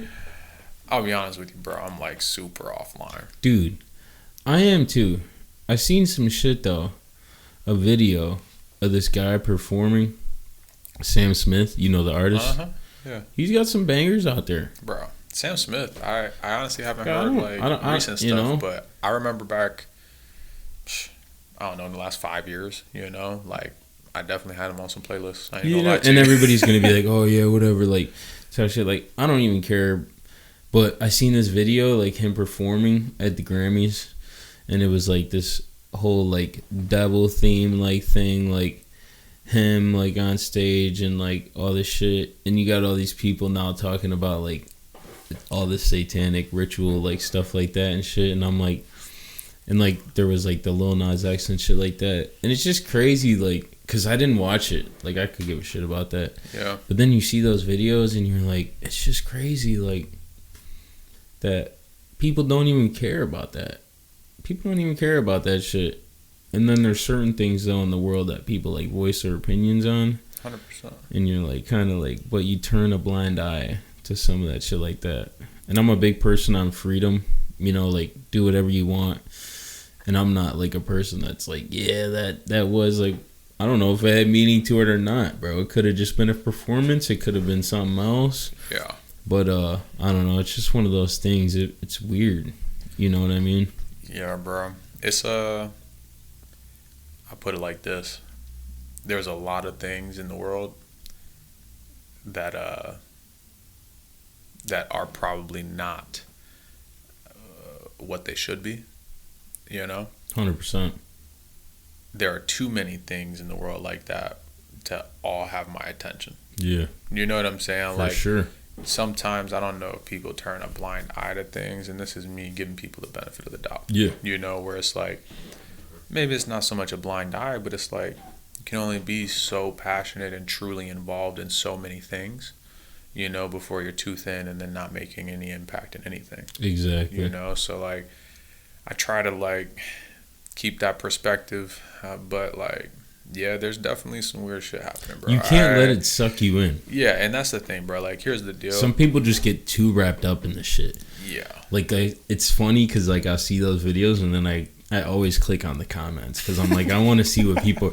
And you got the people that are hard, like, you know, I get it. I question a lot of shit. But then you got the people that are on there, like, this is going on all the time. Like, this is that they're doing it right in front of our face. They're worshiping the devil and all that stuff like that. And it's like, I don't know if they are or not. You know what I mean? But like I said, if they are, like, why are you even watching this shit? Yeah, exactly. You know, why are giving you it feeding? the time and attention? That's the thing. Just bro. go on about your day, bro. You don't like time. that shit? Turn it off. Oh well. Correct. Yeah, you know? that's what I do. I don't. But You're. that's the thing. People get fucking just sucked into like, it. What you focus on, you'll find, and what you give attention to will grow. That's a You good know what one. I'm saying? Yeah. Like if you're focused on, you know, I don't know, like improving your health, right? If that is, and when I say focused, I mean like focused. Yeah, laser. You know what I'm saying? Like you're not letting your attention, you know, be swayed, bro. Like you're focused on this shit, bro. And like what you give your attention to will grow. So if like all your attention is focused on ways that I can eat better ways I can like schedule my day to like promote healthier habits and set myself up for success. Like by going to bed earlier, I have a less chance of eating late. That's setting yourself up for success. You know what I'm saying? Like if those are the things you have your attention on, then the outcome you want will grow. But if you're sending all your attention on like stuff that's happening on your phone and these like theories and things that have nothing to do with you and that you can't even control, and things that won't, you know, have any positive impact for you. You know what I'm saying? Like you give that all your attention. Either way, yeah. You know, that's it ain't gonna grow. do any good. Exactly, bro. And it's just like, end of the day, whether it's like whatever it is, bro, it's like just you can acknowledge it, you can disagree or agree with it, whatever. Yeah. But like it shouldn't be getting all your time and attention. It's gotta come. That's gotta go to you first. That's my opinion. Like you said, acknowledge it. And then just whatever. You gotta keep living. It is what it is. Yeah, bro. There's a lot of people that get, and I understand though, because I'm a passionate person, and there's some shit that, you know, I'm more passionate about than other people are. Yeah. And so there's certain things that people say, and they might say, "Oh yeah, well I'm super passionate about that," and it's like it's good, but like I said, is it consuming your time and energy in a negative way? You know, that's gonna have an effect on you, and like you said, if it's not positive, then you know you might be passionate about it, but if you can't do anything to reverse the outcome and maybe make it positive, maybe it's something that you shouldn't be dwelling on. You know what I mean? Yeah. I'll be honest with you, bro. As I've spent like intentional time the last couple, like year and a half, 2 years, like really on myself. Yeah. I've learned some good parts I've learned the bad parts about me. Yeah, you know what I'm saying? Yeah. And I'll be honest, like sometimes I'm a little like greedy with myself. Yeah. You know what I'm saying? Like, and what I mean by that is like I will put time into myself and like before I think about other stuff outside of me. Yeah. Right? Like to your point how you're saying like if you can't change it, why put any time into it? My lady though, she gives me a new perspective, right? Yeah. She's like one of those people where it's like, well, hey, you know, your effort might be what helps change it. You know what I'm saying? And and my thing is like, yeah, but if I got something I need to work on for me, I'm giving that attention before anything else outside of me. Exactly. You know what I'm saying? Which there's nothing wrong with that. Yeah, it's just a little selfish. And there's nothing wrong with like she said though, like you being the one to change it. Correct. But you have to make sure that you're kind of taking a strategic approach to it. Because if you are super passionate about it, you could just be playing just with your emotions, which could lead to something dangerous. Yeah, you know? Yeah. So where I've kind of landed on it is like, listen, bro, I just got to make sure like my cup is overflowing, and as long as it's overflowing, as long as I'm overflowing, then I'll put that excess into the things around me or the things I'm passionate about. But the moment my cup is dry or half filled, every like time, attention, energy is back into like me. Yeah. You know what I'm saying? Because like it's like this analogy, right? Imagine you got 3 wine glasses. all next to each other and you put one right in the middle on top, Yeah. you're the one on top. If I'm filling that one up, and the one under you, like the wine glasses under you, are all the people around you that you care about, right? You can't fill up their cup unless yours is overflowing. Yeah. You know what I'm saying? Like, exactly. you can't provide any like meaningful, substance to other people unless you're overflowing, bro. So For like, sure. that's just my personal philosophy, bro. It's like how I go about it. But I agree. Once you're good and overflowing, like, yeah, then you got to start to impact the stuff around you, and I think that's like I don't know. I think that's something that I'm trying to do more of, Yeah, I've always definitely been big on that because I've always been someone that likes to encourage, motivate, support, show love, and it's harder to do that when you aren't even feeling as good about yourself. And on top of that, like you said, your cup isn't full. Yeah, bro. So that's what helps me with that a lot, was like I said, getting myself together, like just getting your life together. Yeah. Like Jordan Peterson has a simple fucking thing about like cleaning up your room. Like that's one thing that is so small and minuscule, but it's like it means so much when you look at it. There was a day, no, maybe a couple years ago. I first got my house, bro, and like I just got promoted to director. And life was moving fast. You know what I'm saying? I was overwhelmed. Rolling, yeah. And I remember being in my room one day. It was a weekend, came off a tough week. I looked at my closet and I was like, damn, how the hell am I supposed to take care and support and add value to other people's lives? And I can't even keep my damn closet organized. Yeah, you know what I'm saying, bro? It makes you think it's like, I might have to slow down. Bro. Yeah, I was like, I gotta take care of like, if I can't take care of this, how am I supposed to take care of big stuff? And then it's like, just that little lessons, bro. People don't even understand that. They wonder why all they think about taking care of is the big stuff. Yeah. And then they're wondering why they can't keep up. Right. They can't keep pace.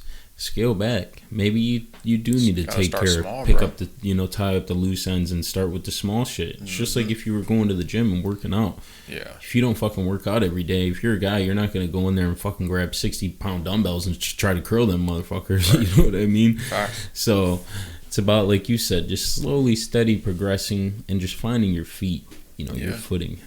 Yeah, bro. That's real, bro. And it's tough in today's society, though. It's tougher and tougher. It helps a lot when you got a good crew behind you and a good team. Yeah. To help support you. And it's about, I found that a lot too, is especially as you get older and you meet new people and you start to connect with new people and you're spending more time with different people and you distance yourself from people that you were close to, and that's just how life goes. But you surrounding yourself with, you are who your friends are. And surrounding yourself with people that have somewhat of the same outlook as you and the same goal. And it's okay to still have differing opinions, and whatnot. And but that was big for me, and it doesn't always mean that just because someone has the same mindset as you, like, you also got to be around people that love you and that have pure intentions. Like, there's some people that both might have the same look, like, yeah, we want to get here, but one guy might have a way of getting there that's not good, not beneficial for both of you. Like, he might step on your neck to get there, while the other guy is ready to get on his knees to help you over that wall. Yeah. So it's tough. And being a good judge of character, even if you are, trial and error. How many people get into business endeavors and whatnot and shit like that, and over time they end up falling out because they thought, I thought I knew this guy, we were cool, we both wanted to get money together, and now I realize that's all he wanted to do is get money. Yeah. I'll be honest, bro, I'm not very trusting. No. Especially when you go through something. Yeah, and I've been through some. It's tough. So it's who hasn't shit, Exactly. It's tough. I have a lot of acquaintances. I got a few real close friends. You know what I'm saying? Yeah. And it's like, doesn't take away like my acquaintances. Like, we're cool, and I'm mean that. Like, all those relationships matter and valuable, but like you don't get as intimate and close to everybody. No. You know, you got to keep that space is, you know, valuable. Yeah. Not everybody deserves that. Exactly. You know, and that's like just the reality of it. Mm-hmm. And it doesn't mean you got to treat people with a cold shoulder. No, or you yeah, can't show exactly. love, you know, Yeah. it's just like respecting your own space, you know, and only putting people that really care about you and your success and you vice versa for them. Like, you supporting each other, you know, symbiotic, you know, relationships, bro. Like, exactly. investing in those and making those the priority. And, you know, that's what it's about, bro. And fuck.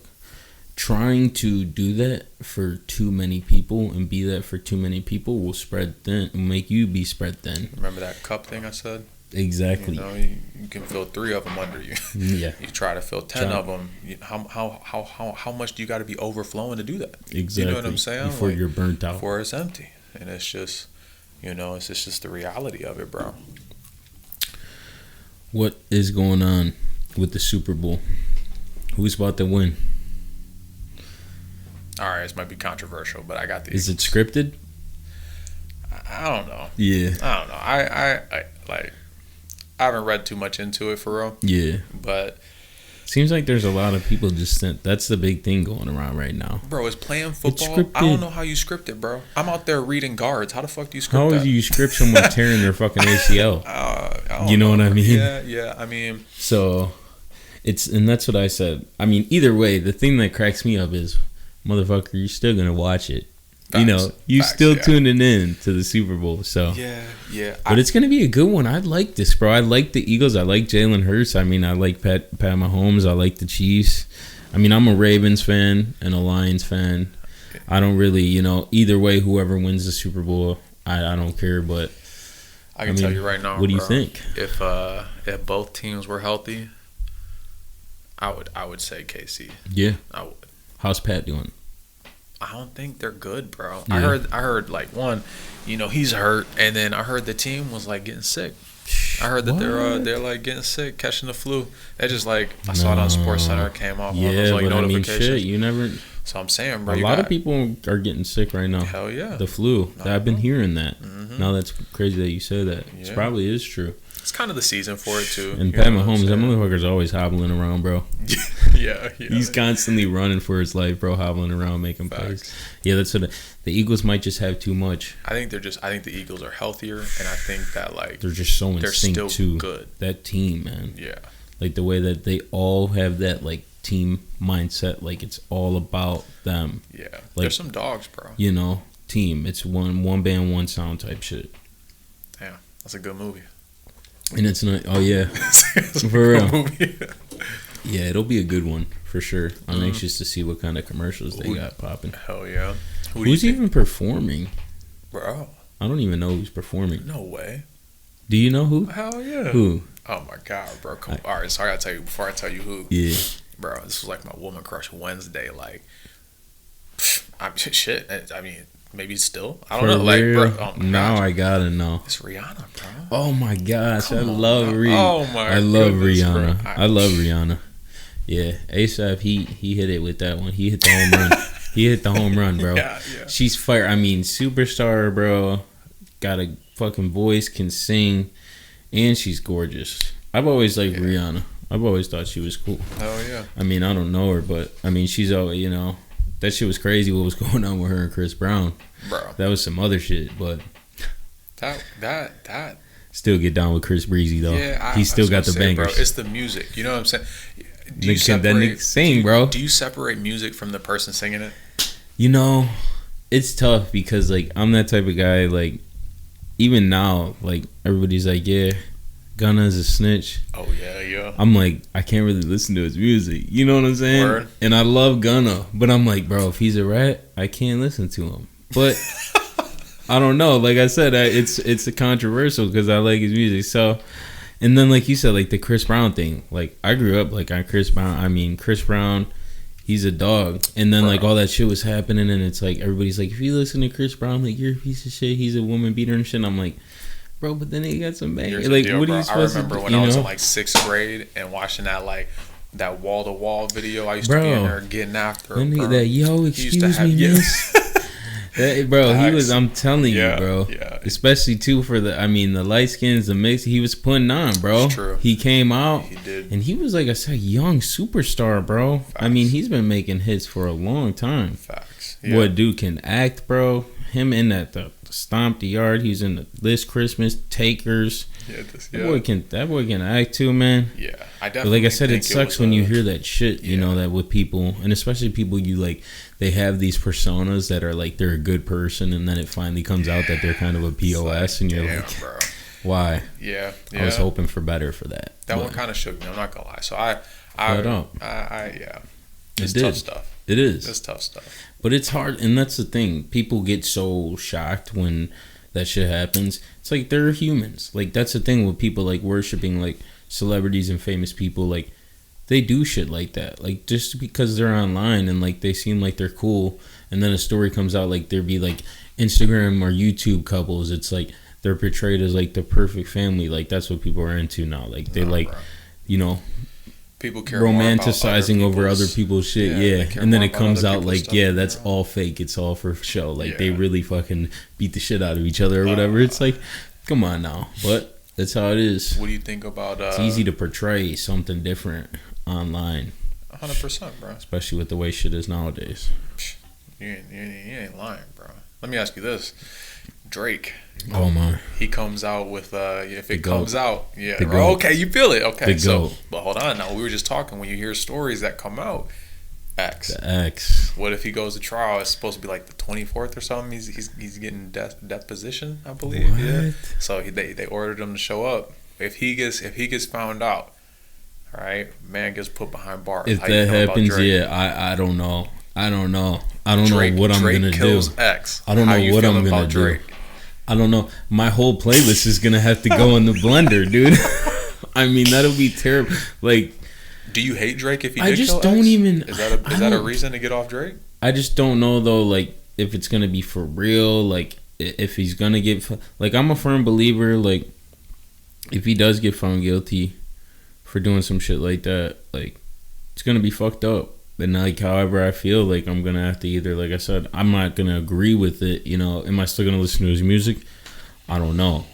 You know, but like I said, that's just. I don't know. I don't know if I'll stop listening to Drake. That's what I'm saying. Like, I don't know if I can. But like, am I gonna like X? Like, that was fucked up that he got murdered. If he got murdered, like, that was some fucked up shit. And like, I feel like whatever happens, you know, if a dude deserves to be punished if he found guilty. Like, I'm a firm believer though, like innocent until proven guilty. So it's like I can't put nothing on him, but I'm not gonna be one of those people that it's like if he did do it, I wouldn't be like a person that denies it. Like, no, like if he does get found guilty, I can't be like, well, no, he didn't do that. Like, no, bro's guilty. He's found guilty. Like, dude, like that's fucked up. But like you said, if Take Care comes on, I don't know if I'm gonna hit skip. Yeah, you know.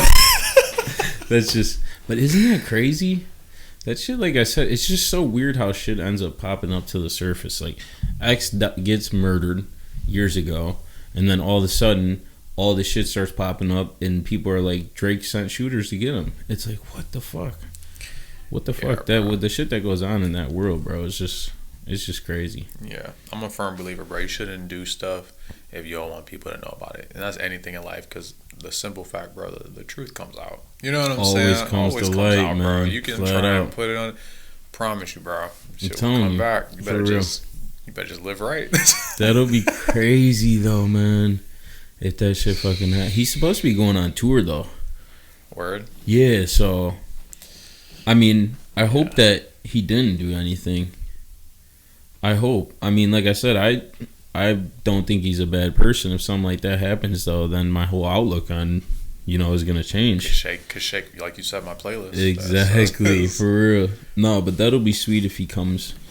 He's supposed to be coming back to Detroit this year. No way. Yeah, I went to his concert when he came last time at the Little Caesars. That shit was lit, man. Wasn't there, bro. I've heard about it. That was lit. That was back when he dropped Scorpion that summer. But I mean, he played a bunch of bangers. But what's the best concert you ever been to? Honestly, that was probably the best concert I've ever been to. Really? Yeah, I've only been to a couple. And that one was like the most hype concert like that I've been to. But I want to start going to a lot more. I never really was a big feel you on concert that. person, and then when I went to my first one, I was like, this shit's fun. Facts. It's just something about like when you're there in person, and it's like, especially if it's an artist that you like. Like I said, Drake's my favorite artist, so like when I went there, bro, I sang every song. Yeah. You know what I mean? Like it was Yeah. dope, and it's just something about that in person experience. You know, Bro, it's nice. I'll tell you right now. This one caught How me about off you? guard. I was Little Caesars, Post Malone. That would be awesome. Post went crazy. Yeah, bro. I love mean, Post Malone. The tunes. He's just a vibe, bro. He's on that stage, guy, You know what I'm yeah. saying? Like he's a vibe, and then Like, how can you not fucking like that guy? he had the light show going, bro. It was like Yeah. nuts. Like the whole thing was just That like guy solid. vibes so hard too with the crowd and his fans. Hell Like yeah. that's all he's about. Yeah. Some of those, you got those performers that are like, some people are just terrible performers. Like they don't even Facts. fucking interact with the crowd. They don't like, even if they make bangers, they just do not perform well, or they don't want to perform. They could give a shit. They just They're go out showing there up late to trying the to get a check and concert. shit, yeah. Like some people are performing late. Like Drake, when he showed up, he was a little late to the concert, Yeah. and he stayed and played an extra couple songs. Like Yeah. he was like, said it. He's like, yeah, they want me to get off the stage. He's like, but I ain't getting off the stage. I told him, fuck that. He's like, we keep on going. I was like, that shit's dope. You know what I'm saying? Like, he was feeling it. Like, he was, like, interacting. Like, he was letting us know, like, I'm going to give you guys your money's worth. Yeah. Like, that shit's dope. Some of those people, they don't even care, you know? All they're in it for is the money. That's facts. But Post, that would be sweet. That would be sweet. I'm trying to go to more like this might sound funny, but like small venue stuff. Yeah. Like I don't know, bro. Like Detroit, there's a bunch of like little spots where people are just popping up and performing. Yeah. You know, and like kind of seeing them before their come up. You know, you hope like Yeah. how cool would it be to be like, yeah, I saw a dude in Detroit, small Flat bar, out. and then 3 years later they're fucking at LCA. That's all. And it's like, you can catch there's a certain vibe that you catch in those atmospheres where, like I said, it's more intimate. Yup. And you're feeling it. You're with a couple good friends, and you're like, wait, who is it? Like, who is it? This shit sounds Who good. even is this? You know, It's you're hot, looking at, alright. yeah, exactly. And then maybe after, like you said, it ain't like someone at LCA, bro. Like, maybe after, bro, this guy gets off the stage, and you go up to him and, like, you're talking to him. You know what I mean? Yeah, you might talk to exactly, him. bro. And then, like you said, that guy gets famous, bro. You go, hey, dude, I met him back I in the day. literally We talked talked, to you know, dude. like, shit Yeah. like that. It's pretty sweet. But Detroit's on the come up, man. Bro, They got hella shit popping off. I'm downtown like 10 to 12 hours a day, Yeah. 5 days a week. I'm telling you what, bro. it's It is real talk. It's on the come up. I mean, Detroit, obviously, it's like, it's so funny. I go out of town for work, and like people always, when you, like, if you tell them you're from Detroit, Oh yeah, they're like, this immediate assumption. they just think the ghetto. Facts. It's like, bro. But Detroit, it was actually, I seen on something like that, it was one of the top places right now for Yeah. people to visit. Exactly. And they got the draft coming up, the Yeah. NFL, and it's like the city, and they're doing all the building, the housing. It's nice, and I hope that just the people, like, it all starts with the people of the city, and it's like, there you got the people that do take pride in it, that want to make it better, want to make it nice, and then you got the people that want it to stay, you know, they want it to stay down because it benefits them, you know, whether it be Yeah. people that are selling drugs or fucking robbing or whatever, you know what I Facts. mean? Like, that's Facts. just keep it a dump. But, you know, hopefully, eventually the city, it's going to keep turning around. I mean, they're trying to bring people to Michigan, so it'll be nice. Yeah, bro. Like a lot of just shit. like my Rocket Mortgage, bro. Like we bring just being in the offices. Yeah. You know, like it brings down like 7,000 people to Detroit every day. What? You know what I'm saying? Like for work, like Yeah. talk about bringing people down to get businesses rolling, like just lunches, you know, all the diners and stuff, extra 7,000 people to go out and get, you know what I'm saying? And Yes. think about all the businesses downtown. Like, And it's that are nice, starting to too, a pop lot up. of that shit that's locally owned. Yep. You know, can help out the city and help out the people, because like I said, the city, it all that shit, when it brings in all those people, it helps the city grow, Facts. helps pay for all that construction, and helps to, you know, fix the roads and all that shit, and help to build new businesses, and help people get money to build new businesses, and the government can help people, you know, fund new businesses and stuff like that. So it's dope. Yo, I I like actually just went to this spot downtown. It's black owned, right? So it. Nice. It's called Savannah Blue. Okay. Okay, so it's like a dinner spot. Yeah. I'm not gonna lie to you, bro. It's nice. It's like soul food, southern food. Where's that at kind of downtown? It's like just, it's like right around Campus Marshes. Okay. You know, so it's like a 10-minute walk outside of Campus Marshes. But Okay. like, if you're by like the Shinola Hotel, Yeah. it's like a couple blocks out. Right on. And this Savannah Blue, bro, I'm telling you, it's like upscale soul food, southern food, and it is gas, bro. People don't know The if they ain't vibe had is soul fire. food, they don't even know. I'm telling you what, boy. Yeah. It was gas. The food was great. The environment, the ambiance. You know Something what I'm of saying? it. It was. And especially those places like that. Like I said, there's just something about interacting with the people of the business. Yeah. And when they're more intimate with the customers, it makes people want to come back. Yeah, bro. And as opposed to when you go to like a big chain place or whatever, just like a restaurant, it's like your average Joe Schmo. But, and especially too, when you know, like you can see some of those places family owned. Like you go in there, you see the dad and the son might be running in the back of the kitchen. They're working in the back of the kitchen, and then you got the mom is at the cash register, and you got one of the other daughters. She's waitressing, and it's like, this shit's fire. Like keeping it in the family, you know, like a family business.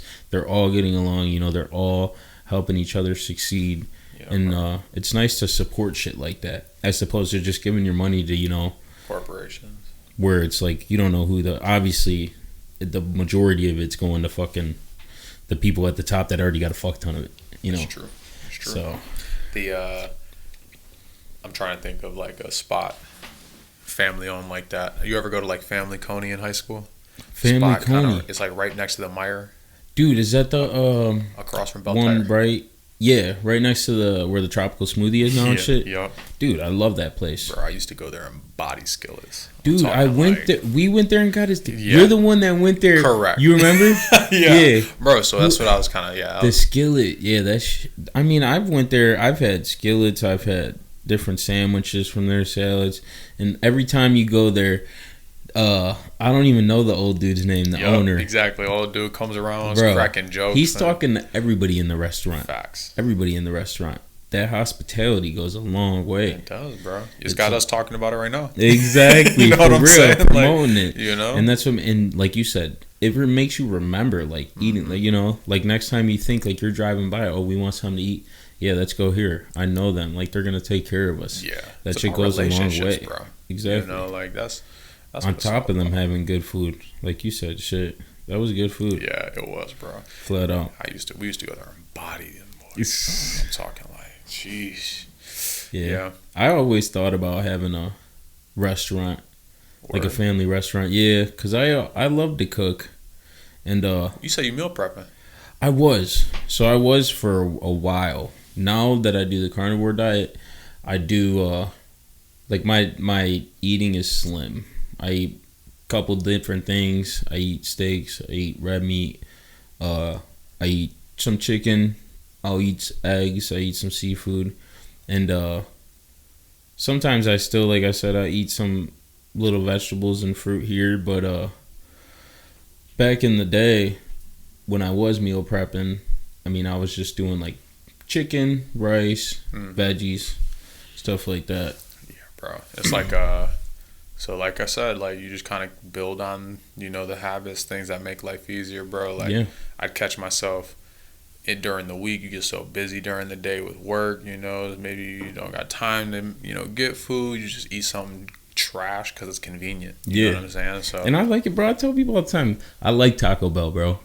People be like, my boo be like, bro, that shit's some dog meat or whatever. I'm like, yeah, I know it is. It's probably some bullshit. I mean, I know they put it in a bag and just drop it in the warmer and scoop that shit up and throw it in a tortilla. But, you know, it just sometimes you just be like, whatever. Like I said, you gotta learn how to enjoy sometimes, as long as you're moderating shit. Bro, I can tell you, like, in college, I wasn't as health conscious, and I used to get after Taco Bell late night. You get a little sauced up. You call one of the freshmen who just pledged in the fraternity. Yeah, late night rides, boy. Run that. Best part right there. And especially that's the thing too. Like when you're a college student, like you ain't really got the money like that probably to eat. You know, you to go and be like, all right, I want this. So And budgeting is already hard as it is, and especially now. I mean, with the price of everything going up. Yeah. So, but there are ways. But it takes two. It's like on top of the money, it's like effort. Yeah, exactly. Effort and time. Every So- Sunday, bro, since this year has started, like last month and a half, like, and last year it was kind of spotty. It was like here I'd meal prep on Sundays, there I'd meal prep on Sundays, but each week I did, life got easier. You know what I'm saying? It was like I just had food with me. I didn't have to make it. I didn't have to spend an hour in the middle of my, weekday Do you still meal prep? every Sunday. Nice. Like, bro, this year, like, You switch it up a lot? yeah, every week is a little bit different. Nice. But like we've done like chicken parm. My lady goes That's crazy in fire. the kitchen, bro. Like the teamwork is immaculate. The prep. That shit, the meal cook, prepping takes the some pack. time. I'm telling you, bro. That's when I used to do it. I used to be like, fuck. The first time I did it, I'm like ready to just whip all the shit up. And I'm like, a couple hours and went by. Yeah. But then when you got all them boxes and you put it in the fridge and you're like, see, here's the key, bro. I'm gonna put you on, right? So you got a grocery shop on like Friday. yeah, Okay. You got to prep on Saturday, and then cook Sunday. yup, That way it's like, 30 minutes in a grocery store, done. exactly. Done for the day. Go do what you want. Saturday, you pull it out, prep it. 30 minutes, done. Exactly. Like, you got time for stuff to marinate. You get some stuff wrong, right? Sunday, you pull it out. You just throw it on. 30 And then by the minutes, time an hour. Monday roll around, Monday, you got stuff for a week. you straight. But That was the thing I did love about meal prepping. Just literally, like, I'd have my lunch for that day, come home, literally after the gym, Yeah. fucking eat. Because that's what's hard, too, sometimes getting done at the end of the day. Mm-hmm. You don't want to even cook something, and then that's when people be like, oh, I'm just going to go get some fast food. Bro, like, that's working, bro. Like, sometimes I don't get home from work until 8:30, 9 o'clock. You know what I'm saying? So it's like, if I'm not eating before, if I didn't meal prep or have something with me, then like I'm shit out of luck. I'm eating either late or I'm eating some bullshit. Yeah. It's Flat out. can't have it. Can't have it. So Flat out. had to I just gotta stay disciplined on that meal prep, bro. Do you do a lot of reading? Yes. What do you like to read? Like I You guess like informational books, or like would you say probably like more like storytelling books? Nah, like more practical self-help. Yeah. I got this fucking one right here that I'm finishing. Jordan Peterson, Beyond Order. Beyond Order. Yeah. This is the second one. He made a book before this, and this is the sequel to it. But it's good. I'm fucking halfway through it, and like I said, it's all different types of shit on self-improvement and whatnot. But what's been your biggest like takeaway or two? honestly, the biggest takeaway that I've taken from it is at the end, like, of every chapter and at the end of the discussions. Yeah, for sure. Yeah. And at the end of the discussions, he always ties in, he makes sure, because he's very in-depth and he's sophisticated. And sometimes when he's talking and he's telling his stories, the point he's trying to get across, it can get scrambled because of the way that he's telling it. You gotta follow. But at the end, he ties it in and will little kind of dumb it down a little bit so that you can understand what he's saying, But there's plenty of different, like I said, he goes through, this is the guy that I was talking about the make your bed, make your room, but everything from, acquaintances to life goals to how you should go about acting in the world, all different types of shit. He hits a lot of those different topics, but go ahead. You can run and do that. Yeah, right, for sure. Right now. Yeah, we'll be right back. Yeah, right now. Cool. It's right across the hallway. Bet. Dang, you hear completely different when you take them. Isn't it? It's crazy.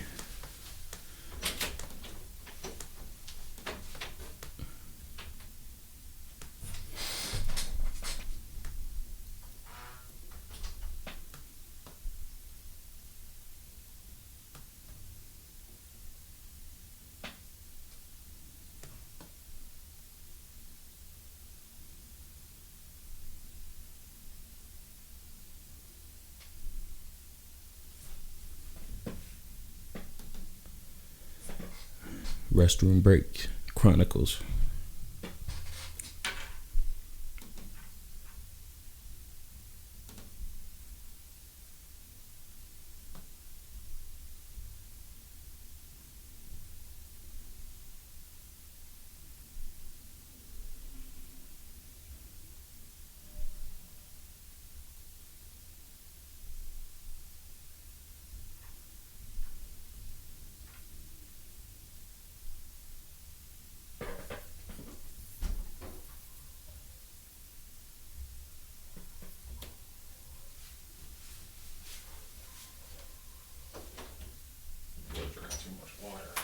Celsius. Dude, I'm telling you.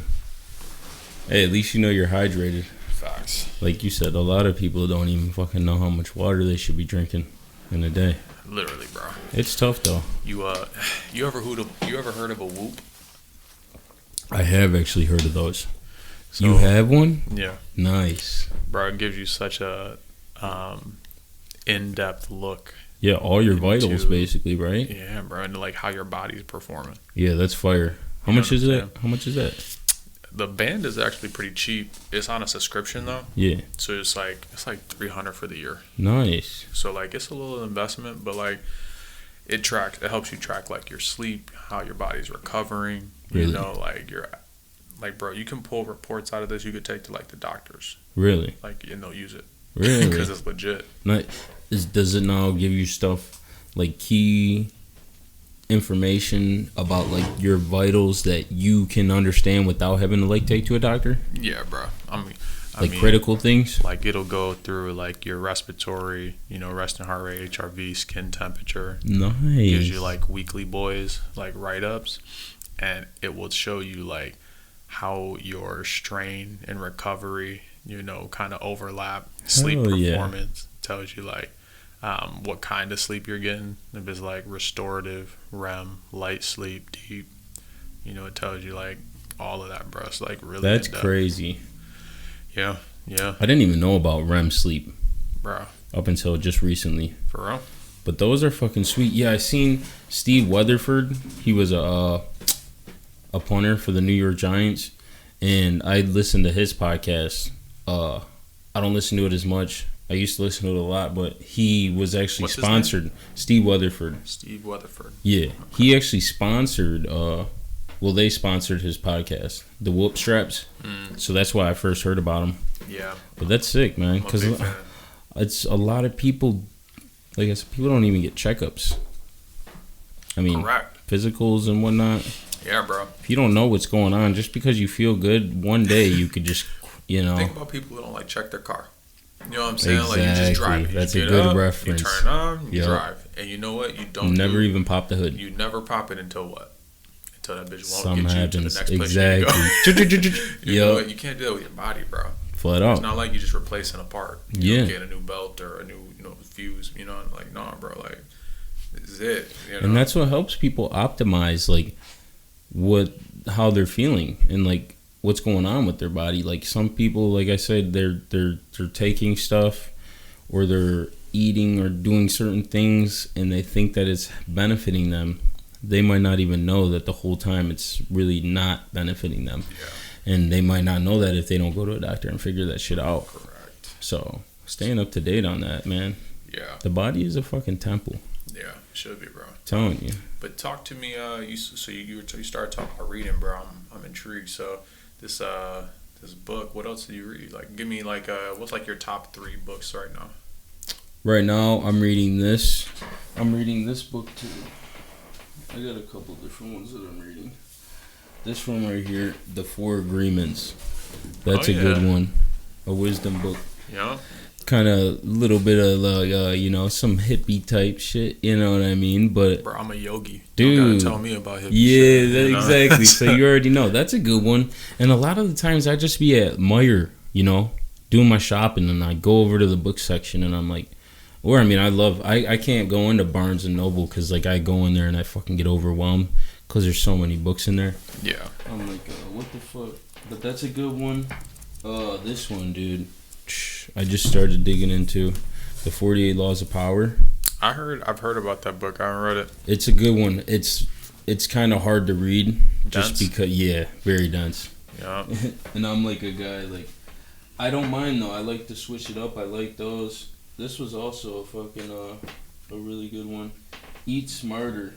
It's Sean Stevenson. It's at the bottom of the pile, so I don't want to pull it out. But all right. Yeah, dude. I mean, reading, and I was never a big reader growing up. Like I wasn't when I was in elementary. I used to read all the time. I read American Chillers. I read Goosebumps. I read Harry Potter books. Those are the good ones, yeah. And we used to have the competitions in elementary school, like reading, all that shit, and I loved it. And then as I got older, I was kind of like, my teenage years, I was like, who gives a shit? And then I just started to realize, like, one day I'm like, well, I would like to, you know, I don't know. I feel like it's good to read. Like, people say you don't need to, no, you whatever. Like, I'm not saying that, you know, if you don't read, you're dumb. But, like, I just know that I've came across a lot more knowledge reading as if I opposed to if I wasn't, you know. You got to think about it like this, bro. There's literally, like human history-wise, you know what I'm saying? Like, all those people, you know what you can't do? You can't talk to them. Mm-hmm. But you want to know something, bro? During their lifetime, they wrote down what was some of the best information they could put out. Isn't that shit crazy? And that shit carries through time. And it's, like, readily available for anyone to read at any time. You know what I'm saying? Like, that's like, people don't understand how magical, like, a library is. Everybody's crazy, like, a library, like, who the fuck goes to? It's like, dude, anything you want to know. But that's the thing too about the internet. There wasn't any of this fucking just go on Google real quick and click it in. You used to have to go to the library and figure that shit out in books. Yeah. There's my favorite, I would say it's also dense, okay? But and I think kind of the concept I was just talking about of, like, people's thoughts and words carrying through time and us just getting the opportunity to read it. Like, that's what I find fascinating about books, you know? Yeah. And, like, do you know who Marcus Aurelius is? Yes, I've heard of him. Okay, so he's from, like, a historical standpoint, he was a Roman emperor. Yeah. Okay, way back in the day. Mm-hmm. Big in, like, studies of philosophy. So, in particular, like, Stoicism. Okay. All right, so Marcus Aurelius was a Roman emperor. Now, as you know, Rome, they conquered. You know what I'm saying? Like, that's what they were about. They were a conquering empire. Marcus Aurelius is a little bit of a different ruler. Okay, he came from a philosophical background. Like, his dad was a philosopher. Mm-hmm. All right, and so while he was ruling, he kept a journal. In this journal, he would just write his thoughts, a lot of them philosophical. When he died, he asked that it be discarded, burned, whatever. They turned it into a book. Like, it's called Meditations. Really? By Marcus Aurelius. Okay. And it's literally a book of this dude's thoughts. Yeah, exactly. From a Roman emperor, and a Roman emperor, you know? a ruler, and, like, I'm telling you, bro, it's dense and, like, it is philosophical, and a lot of it is, like, cool. thoughts. But, bro, how cool is that, bro? That's what people. That is so fucking cool. I'm telling you, bro, like, stuff to know like how that. someone was thinking, what was going on in their head back then. You know, bro, the things they tussled with. What was the you know, and I think that's what I've enjoyed. That's, like, one of my favorite books. Yeah, for sure. Yeah, that's like. I've always been fascinated too with, I mean, all different types of periods in time. You know, I mean, I wish I could go through and live through each one. I'll be honest with you, bro. I don't know if there's a period in time in which, like, I'd want to go back to, like, outside of right now. I feel like right now is the best time for us. Right now is awesome, but, like, we got the most freedom. I would want to go back to the Wild Wild West. Facts. There's just some shit, or I would want to go back, you know, like, to the 60s, you know, the mob era. Bro, in the 60s, we couldn't even marry a white girl. Yeah, I know. But I would have found a way to become a made man. You know, I would have been like that guy. Yeah, I couldn't be made because I'm not Italian purebred, but I'd definitely be one of the hitters for him. But no, I mean, like I said, just the experience, or like back in the day, like the days of the ancient Egyptians. Like, if I could go through and live different lives and just to see how different things went on, or like the times of the caveman, bro. Like, you know, what would you go back to if you could only pick, like, one, or let's give a top three. We'll each throw up a top three, and then we'll knock them down. All right, if I could go back to the Wild Wild West. All right, that's one. I'll give you one. Let's go back and forth. Okay, yeah, let's do it. Wild West. Yeah. All right. Like the Greek. Okay, yeah. Like, you know, that's a good time. 300 weird time. Yeah. You know what I'm saying? Athens, all that good stuff. That would be one of mine too. Or, like, you ever seen, like, Troy, the movie Troy? Yeah. Oh, man. Shit like that. Crazy. For sure. So Wild Wild West, Greece. Yup. I would say for my next one, honestly, if I could go back into the time period, people are gonna be, hey, dude, this guy's blowed. If I could go back, bro, and see the dinosaurs, because I'm a huge Jurassic Park like lover and all that shit. I think the dinosaurs were just super cool.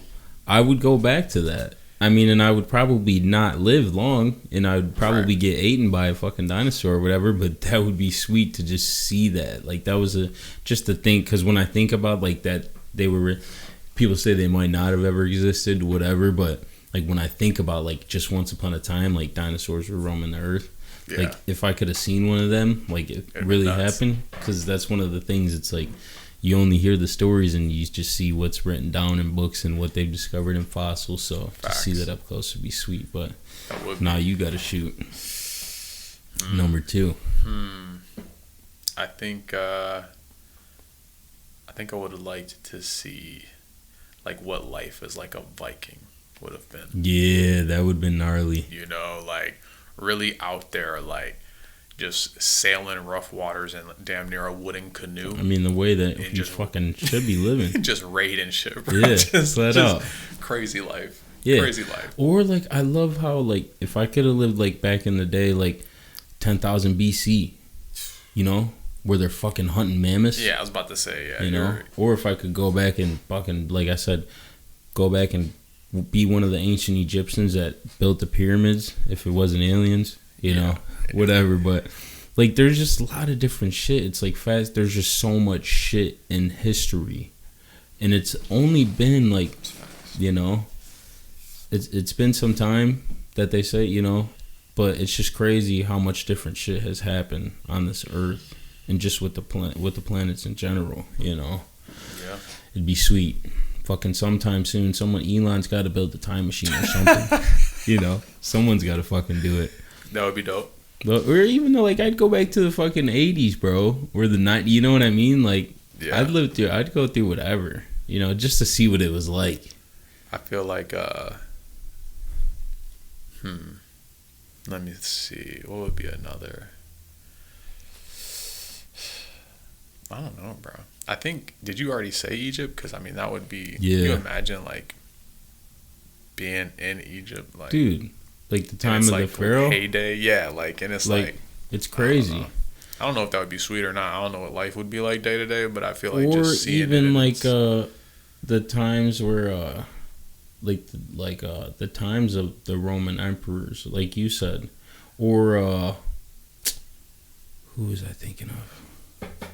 Like when the Turks were ruling, like when they were fucking conquering everything, like the Ottomans and stuff like that, like that was just straight like war. Like, and I'm really fascinated with all the different like times of war and like how war has advanced, and just like, you know, like even medieval times. Like I think that shit was fucking sweet too. There's I just figured out my last one, bro. Would be like in the South America, bro. It's a whole different world. Like you imagine like the Aztecs. You know, like when that was at its height. I mean, exactly. What, bro? For real. That's what you can't even. You know, you can only just imagine. Exactly. But it's fascinating. But like you said, that's the power of having these fucking texts over all these times, over all the period of times. You know, that fucking date and document the shit that was going on. It's fascinating when you learn about it. For real. Yep. But yeah, time traveling. Hopefully one day, bro. We'll all right, real talk though. Like if someone came out a time machine, like you're sending it. Flat out. I'm sending that shit, bro. Even if I gotta be the prototype, bro. Hopefully it works, bro. But I'm sending that shit for real. That would be wild. Telling you. Yeah, I guess I would too. Yeah, you gotta do it. What about like space? Like they start sending people like to other planets. You know what I'm saying? We inhibit. Would you go to space? Honestly, bro, you know, back in the little kid daydream days, bro, I thought being an astronaut would be sweet. Yeah. You know? Yeah. Now, I mean, I don't know. Not so sure. I don't know. But you ever seen the movie, Interstellar? Yeah. That's with is that with John Damon? Bro, I'll be honest, bro. I'm bad with actors. Or Matt Damon? Yeah, it might be. It might be. But is that the one where he gets stuck on that planet by himself? He's like, I don't want to spoil the movie, but he's like behind this bookshelf. It's like at the end of the movie. That's how it ends up. He's like in a different dimension. Dude went into like a black hole. It's wild times. What? Yeah, I don't know if I'm thinking about the right movie. Watch Interstellar, bro. And I tell you what, that one was wild. You ever seen Prometheus? No. That's a weird one. It's kind of like fucking about aliens and shit like that. Are aliens real?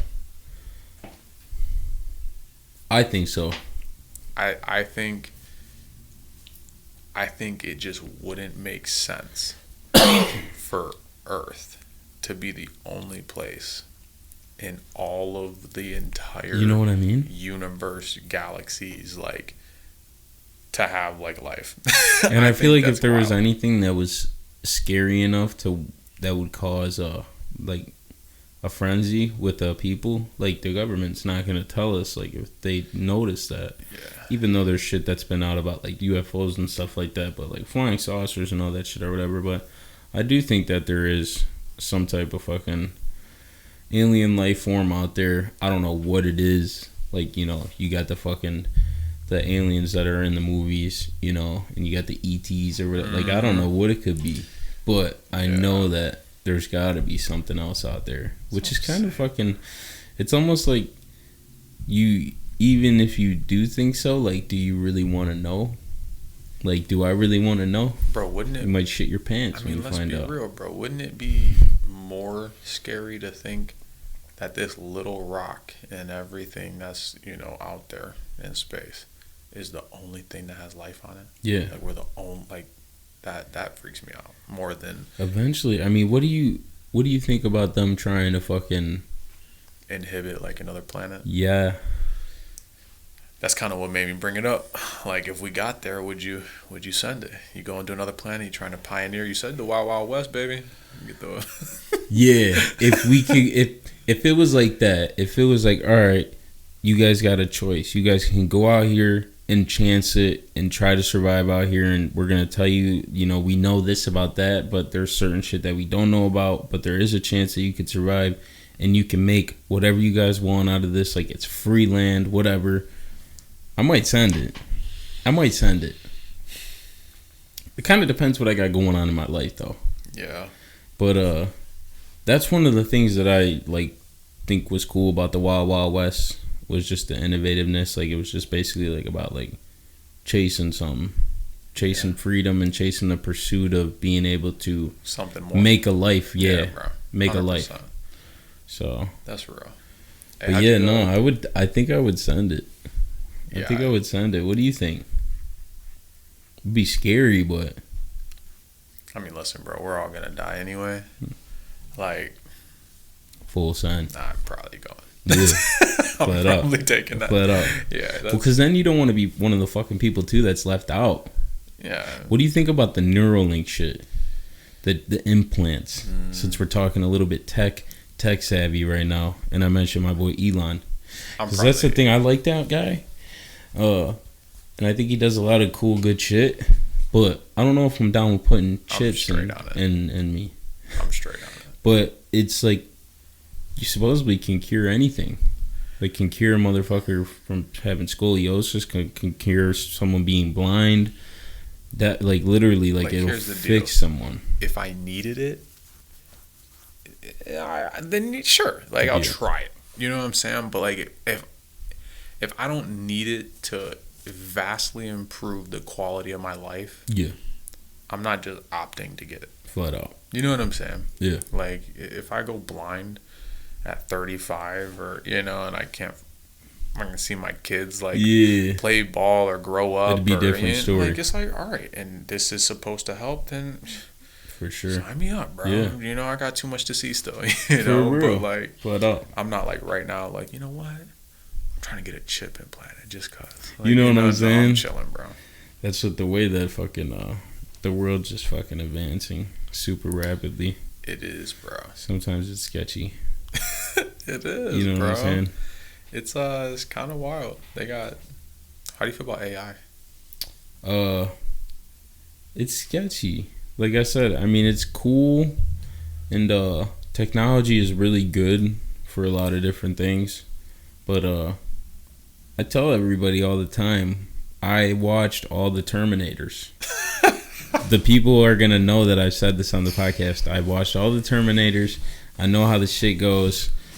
We're doing too much with the computers, and eventually they're gonna be smarter than us, and they might end up taking over. Bro, the day I saw a robot hit a hole in one on a golf course, Yeah, I was like, oh, they can do anything. you know, flat out. That's all you need to fucking show me, flat out. But no, I mean, it's like I said, I just would like to see where it goes, you know, and just to be a part of that. I mean, like you said, the time that we're living in now, I mean, is unlike any other. So it's kind of cool and it's kind of sketchy all in the same time, you know. It's like, we'll see. Like, I don't know. It's just, there's a lot of shit that's fucking, or even, I seen a picture of a monkey spearfishing with the spear. Yeah. Like, literally, like, fishing, like, using tools. Yeah. And I guess that, like, they're starting to realize that, like, they're almost kind of, like, developing into, like, the caveman stage. Yeah. Like, the wild exotic monkeys, like, they're progressing, like, that's one of the things, too. It's like, y'all didn't see Planet of the Apes, bro. Man. You guys know how that shit goes, I mean. But it's crazy. It's just, like I said, I don't know where the world's going to be at in 100 years. I don't know, bro. Shit just went so fast, and just being here for 25 years. I mean, fuck. Who knows? Jeez. We're going to see. We will, bro. We're going to see. But the beautiful thing is we got the moment. Yeah. You know, and that's flat out. That's what we get to enjoy. And I mean, shit. I know that this was a good-ass fucking pod. Hour and 50. No way. We've been fucking cutting it. Bro, I told you. Hour and 50. What time is it? 4:30? All right. That was crazy. Yeah, that is crazy. That's what I'm saying. It be going by fast. What are you thinking? What do you got going? You got to get out of here? You want to keep cutting?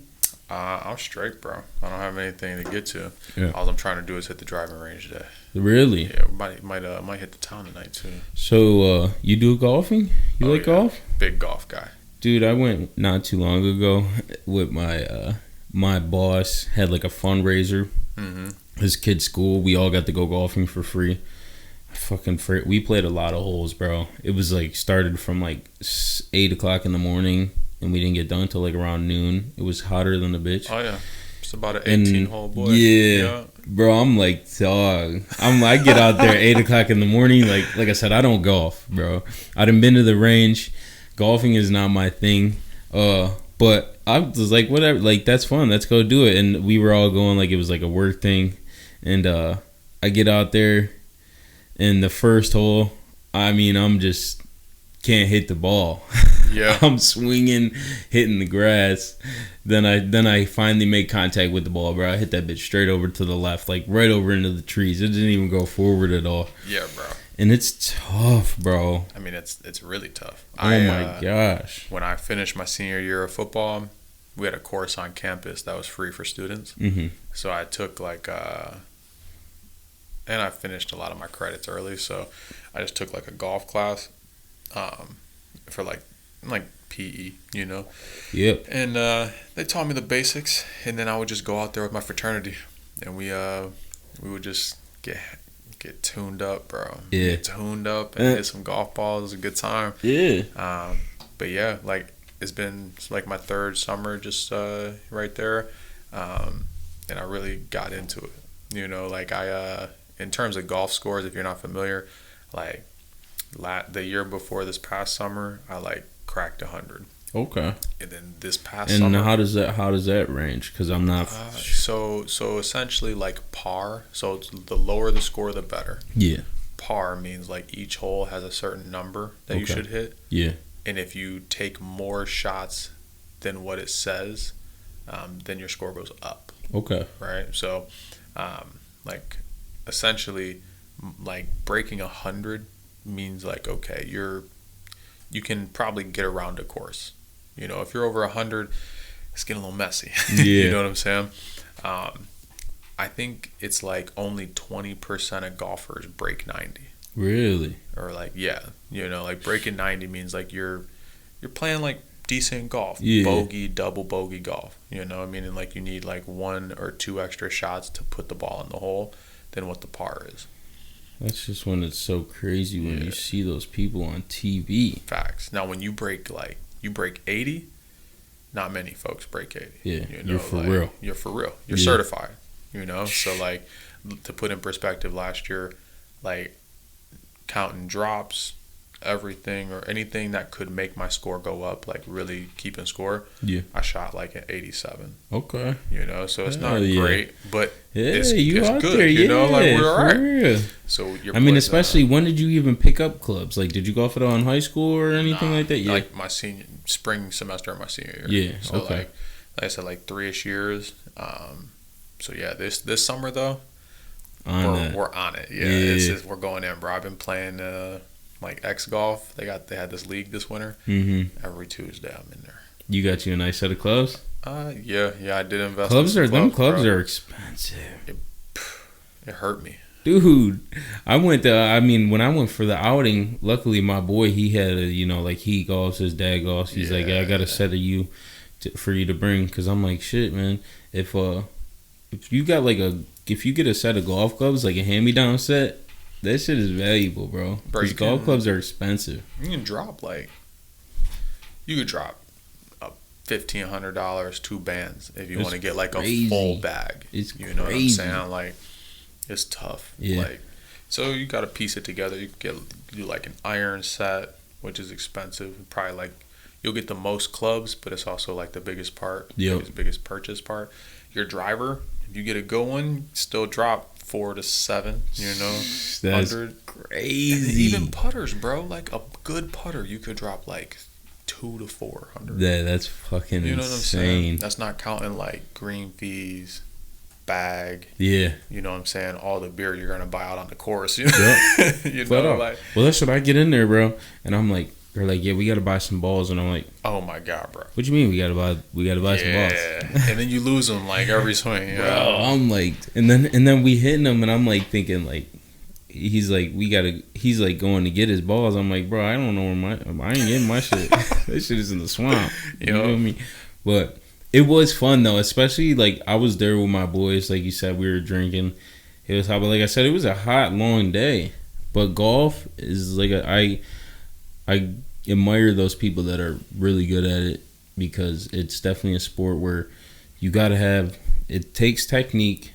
Like, you can't just be strong and fast, and it's like the technique and the patience. Bro. Yes, out of all the sports I've ever played, like usually football, wrestling, like track, baseball, where you just body everything. Yeah, and it's like quick twitch, or what I'm saying. Like golf is not. So much more rhythm, intricate, cadence, consistency. Like balance. I mean, it's just like a different challenge. Yeah. And I think that's what I've really enjoyed in it. For sure. And it's something I can be competitive in until I'm old, bro. Yeah. I'm going to beat my kid's ass at golf one day. And that's something good, too. It's like it doesn't beat your body up. Yeah. Low impact. Which is nice. Yeah. And plus, like you said, challenging yourself. That's like me when I started doing the boxing. Like, I fucking love that shit, and I literally was just like, one day I was like, yeah, I want to start fucking getting into some MMA, and my boy boxed, and he was like, yeah, just come to my boxing gym, we'll just see what you got, and I started fucking training, man, and that shit was the toughest shit. Like, I'm like, I was going to the gym, which lifting was easy, and I'm telling you, then I started doing that shit, bro, doing circuits and doing like cardio, bro, and that was like, I used to just do like a little bit of like the elliptical. Like I used to never do the stairs until I started doing boxing. I never did the stairs, and then now I do the stairs all the time. Yeah, it's just part of like my training. But and even now, like now that I did the boxing, I'm like, well, I kind of want to get into like jiu-jitsu, just because I want to try to do something. Enjoy jiu-jitsu. You do it? When I have time to, I try to put it in my schedule. But, so you've rolled though? Yeah. Okay. Nice. Yeah. And it's like, I mean, I have a wrestling background, so like that helps. but I don't know any of the submissions and things that they know if you do it every day and are trained in it. It's where I'm kind of missing. So like, I just need to put more time into it. Yeah, dude, a lot. So much of it is just mind, like knowing about the positioning. Correct. What you like can I said, do that's another one of them. It's like some of those guys that are lethal they're not the biggest or strongest guys. They'll strangle you out. Facts. They're crazy. They know what they can do. Pushing yourself though is just one of those things that there's so many different ways that you can do it, but finding a way that works for you. It's good to have those fucking things that push you, trying new things. A lot of people don't do that shit. You know, bro. That's why I said, bro, you gotta become stagnant. You gotta confront that little bitch in you every day, bro. Yeah, that's like, David Goggins. Can't hurt me, dude. That guy, his fucking video, he cracks me up, bro. He cracks me up. Then the people do the shorts, the edits, the videos. They make like these clips of him talking shit. It's so fucking funny, bro. But he's one of those guys too. Fuck, I mean, he's. Have you read his book? No. Can't Hurt Me is it's tough. A good one. Yeah. Yeah, that's a good book. I love stories like that. There's another one by you ever heard of Jocko Willink? Yeah, I actually take his pre-workout. Really? Yeah. He has a book called Extreme Ownership. Okay. Really good book. Yeah, I like his podcast too. He's another guy. He's a fucking animal, bro. Yeah, he is. Yeah, bro. Them SEALs, bro. Different. I remember I had a little time period. I was coming into work. This is probably like 3 years ago, 4 years ago. Yeah, probably like 3 years ago. I was going into work like, I'm about to be a Navy SEAL. Telling all the niggas that were. I'm like, yeah, I'm about to. They all laughing at me like, what? This because I just started coming in one day and I'm like, yeah, I want to be a Navy SEAL, bro. I just want to be a badass, like Stone Cold, like just killer, like a SEAL, bro. And that shit lasted like a couple weeks. I'm like, after a while, I'm like, dude, like, I don't know if I want to be a SEAL. Their training is crazy, bro. Dude. And it's like, you gotta, like, that's a whole different life. That's a lifestyle. Yeah, correct. And like a different level of commitment. And, but I'm one of those people that, I just, when certain shit like catches my attention and I'm like, all right, yeah. And especially now that I'm older, I mean, I scaled back because it's like, you gotta obviously be realistic, but I used to just be like, yeah, like, all right, I kind of want to do that. So, but being a Navy SEAL, I just was like, yeah, I don't know if I'm gonna do that. But it's a badass fucking thing. Like, being a Navy SEAL is awesome. That shit's cool as hell. I feel like if you could be in any part of the military, would you be a SEAL, or is there any other one that you? Yeah, I think a Navy SEAL would be the coolest thing to be. I mean, a Marine is kind of like, in the same boat. But I always said if I was in, any type of armed forces, I would want to be in combat. Really? Like, I don't want to be fucking in the medical field or, working with, like, in the tech field. Like, if I'm in the armed forces, I'm about to be a trained, badass motherfucking, like, Rambo. You know what I mean? I want to be on the ground, like John Cena in the movie The Marine. I want to be attacking shit like Commando, like Arnold. You know what I mean? Yeah. Flat out. What about you? Attacking shit like Arnold. What about you? I like yeah, that. because there's some people, I mean, that like, because there's Navy, there's, like I said, there's some people that go there for medicine. Yeah. Some people literally that go join the armed forces and then they fucking end up they're cooking for, you know what I mean? They're cooking on a ship. Yeah. On a Navy ship, Nah, bro. I feel like if I'm gonna do it, like, yeah, I'd probably be in combat as well. Yeah. I always thought like, and I mean, I'm not a violent person, I wouldn't say. Like, I like MMA, like, I like shit like that. I like combat sports. I like, even like I said, times and periods of war. Like, I've always thought, like, like, if I was in the armed forces, like, it would be sweet, like, fighting in, like, one of the big wars. Like, one of the big periods of times. What war would you fight if you could fight in any war? Think about that one. That's a tough one. It All would right. maybe be the Vietnam War. Okay. Maybe. Vietnam War, I feel like, was a crazy shit show of a war. You ever bro. seen the movie Platoon? No. That's a good one. It's feel got like- Charlie Sheen in there. It's an older one. It's got a bunch of actors in there, bro. Like when Isn't they that were like younger. when Agent Orange was in the play, bro? Like Vietnam. I might be tripping, but It might be. there were like I just know in Vietnam, like the war there was. It was crazy. It was Well, tough. they said we might have not even like. That's the word that USA says we won, but people say that we really didn't win. Like we lost a lot of people in the Vietnam Bro, War. we did lose a lot of people. Yeah. There's But World War II. bro, I would. All right, it's gonna sound wild, and like I'm pretty much signing a death note here. Yeah. I mean, in any of these, it's high likelihood. But Yeah. if I could go back to like, you ever seen the movie 300? Yeah. Like some wild shit. Like Yeah, that. dude. You know what I'm saying? Back in like, the day. yeah, like there was no I'm killing you from 100 yards out with a piece of metal. It was like close and personal. Real war. It was like, Well, what's that's up? what like the time of the gladiators. You know what I mean? Different. Like back in the day, or like you said, the Spartans, the Vikings. Like the way that Yeah, that's one of the things I admire about like MMA is it's like the modern day gladiators. 100%. Like there's just something different about it's like because anybody can kill someone with a weapon like from range. Whether it's like I do admire like I just seen a video the other day of, like one of the most famous known like American snipers, and like shit like that is cool. It's sweet, but like some about like you said that hand to hand combat, like there's just so much more that goes into it, and It's an so many art, more bro. factors. Yeah, flat out. You gotta have that heart, that grit, that determination, bro. That mind, just that mentality to be like face to face. It was crazy. And to be swinging like back in the day, dude, them guys were toting heavy ass, big ass swords and axes and shit like that. It's crazy.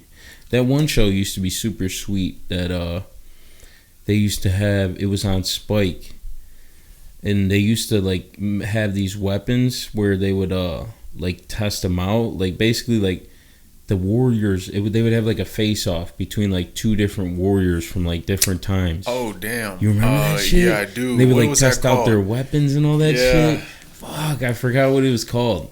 Or like Forged in Fire is a I cool actually one. remember that too. Dude, you remember like they would have like they would literally be like stabbing the Yeah. thing, like blood would be coming, like they test all the weapons and like they would actually have like simulations of them like fighting and shit like exactly. that. I don't remember what that shit was That called. was a sweet show. That was. I forgot that existed, bro. But like I said, the Forged in Fire 2 is cool. Like fucking that's another thing that's always been like fascinating is like blacksmiths and like the way like weapon making has evolved from fucking back in the day, dude, when the One thing bow that and arrow. shook me, bro, when I went on this trip to Ireland, I went to London for the weekend there too. Okay. And London, bro, you're in the city and you're like, all right, skyscrapers, that's what's up. And you turn the corner, it's like cathedral. Really? Built like 500 years ago. You know what I'm saying? Yeah, Just in that's the middle of this. And crazy. it's everywhere there, bro. Like, it made me realize, like, America don't even got history like that. No. Like, Well, the history is just so tainted. Yeah, I got a sweater there in London. The shop that made the sweater opened in like 1806. I'm like, you're telling me this is 40 years from when America was, like founded, bro? Yeah. Like, that's crazy. 30, 40 years. It's crazy, cause like I just seen a video too where they were talking about Christopher Columbus, and it's just like how like they painted that like he discovered all this shit and like he was showing up to these places and there was already people there. You know what I mean? Yeah. It's just I don't know. I feel like history was always a subject that I enjoyed when I was in school and whatnot, and it's cool. But I feel like there's a lot of shit that they fabricate, and then there's shit that they leave out. There's Well, shit that, History is always from the perspective of the victor. Exactly. You know what I'm saying? Like, you're not getting a holistic view of history when we look at history. And you can't just take from what you, like, get told in school. Like, as opposed to, like you said, if you go to the library and you fucking take a couple different books and you read and you actually do your own research and figure out about the history. Until then, you kind of... But history is just fucking fascinating. Yeah. It is. That's facts, bro. That's big facts. There's so much of it overseas, bro. I think that was like one thing that I really enjoyed about it, to be honest. Yeah, and that's the thing. A lot of different places overseas, like that's one of the things about America being the melting pot. Is there's so much diversity in the cultures. Mm-hmm. It's there's less significance in, you know, like, as opposed to, like you said, when you go to these other places, and a lot of it is just set in stone, the culture, like what it is. As in America, where like a lot of the times, like, we're changing the narrative of, like, you know, what it is to be an American and like what's acceptable and what's not, you know. And it's like constantly like, yeah, you shouldn't be to do this, and like if you do that, you know, and you got to vote this way and you got to be that. It's like when in these other places, a lot of the times, like you said, it's just there's more behind it, and it's deeper. It's like it's rooted. It's deeply rooted. You know what I mean? And that shit, I mean, it's intriguing. Yeah. Fucking learning about that shit. It is, bro. And just how fucking in depth it goes, how old it is. Yeah. Shit, man. Yeah, that's so real, bro. Yeah, that's no joke. But I mean, fuck, humans haven't even been here for that long. When you really think about it. When you think about how old the Earth is, it's crazy. I mean, if they even know that, like they be changing that too. You know, like they're always finding out shit that, oh yeah, the Earth's older than it is. It's like, I don't fucking know. So I stopped. Yeah, exactly. That's one of those things, bro, where it's like, I'm never gonna know. Yeah, exactly. You know what I'm saying? So I'm not. They're always gonna keep finding new fossils, bro, and new fucking places and shit like that. I'm not gonna stress myself. Are you a big conspiracy guy? Yeah. You are? I mean, like, what's your favorite one? I guess I like to ask people. Like, big conspiracy guy, but like, I also. You like conspiracies? I just think like I'm open minded to hearing about them. Hell yeah. You know what I'm saying? I'm not like someone where if someone starts to tell me a conspiracy that they're thinking of, I'm not the person that's like, bro. Here's an easy one. Let's hear it. What about Bigfoot? Real or fake? I guess I never really thought about that. Or like abominable snowmans. You know, like Yeti sightings and shit like that. Like chasing Bigfoot and stuff like that. Like the shows and stuff like that might be fake, but do you think that there might be that might be real? I don't know, bro. Or? I feel like if we can. I feel like it's hard pressed that at this point in time in the world we wouldn't be able to find like Bigfoot if he was in the woods somewhere. Yeah. You know what I'm saying? Like we can find like if we send, you know what I'm saying? We can send the military and find just about anything we want anywhere in the world. You know what I'm saying? Yeah. So, but that's like another thing. Like I said, if the government did find them, would they tell us? And then maybe they're just not. And is there more than? Would there be more than one of them? Maybe there's a whole community of Bigfoots that the government is hiding. Which it's like.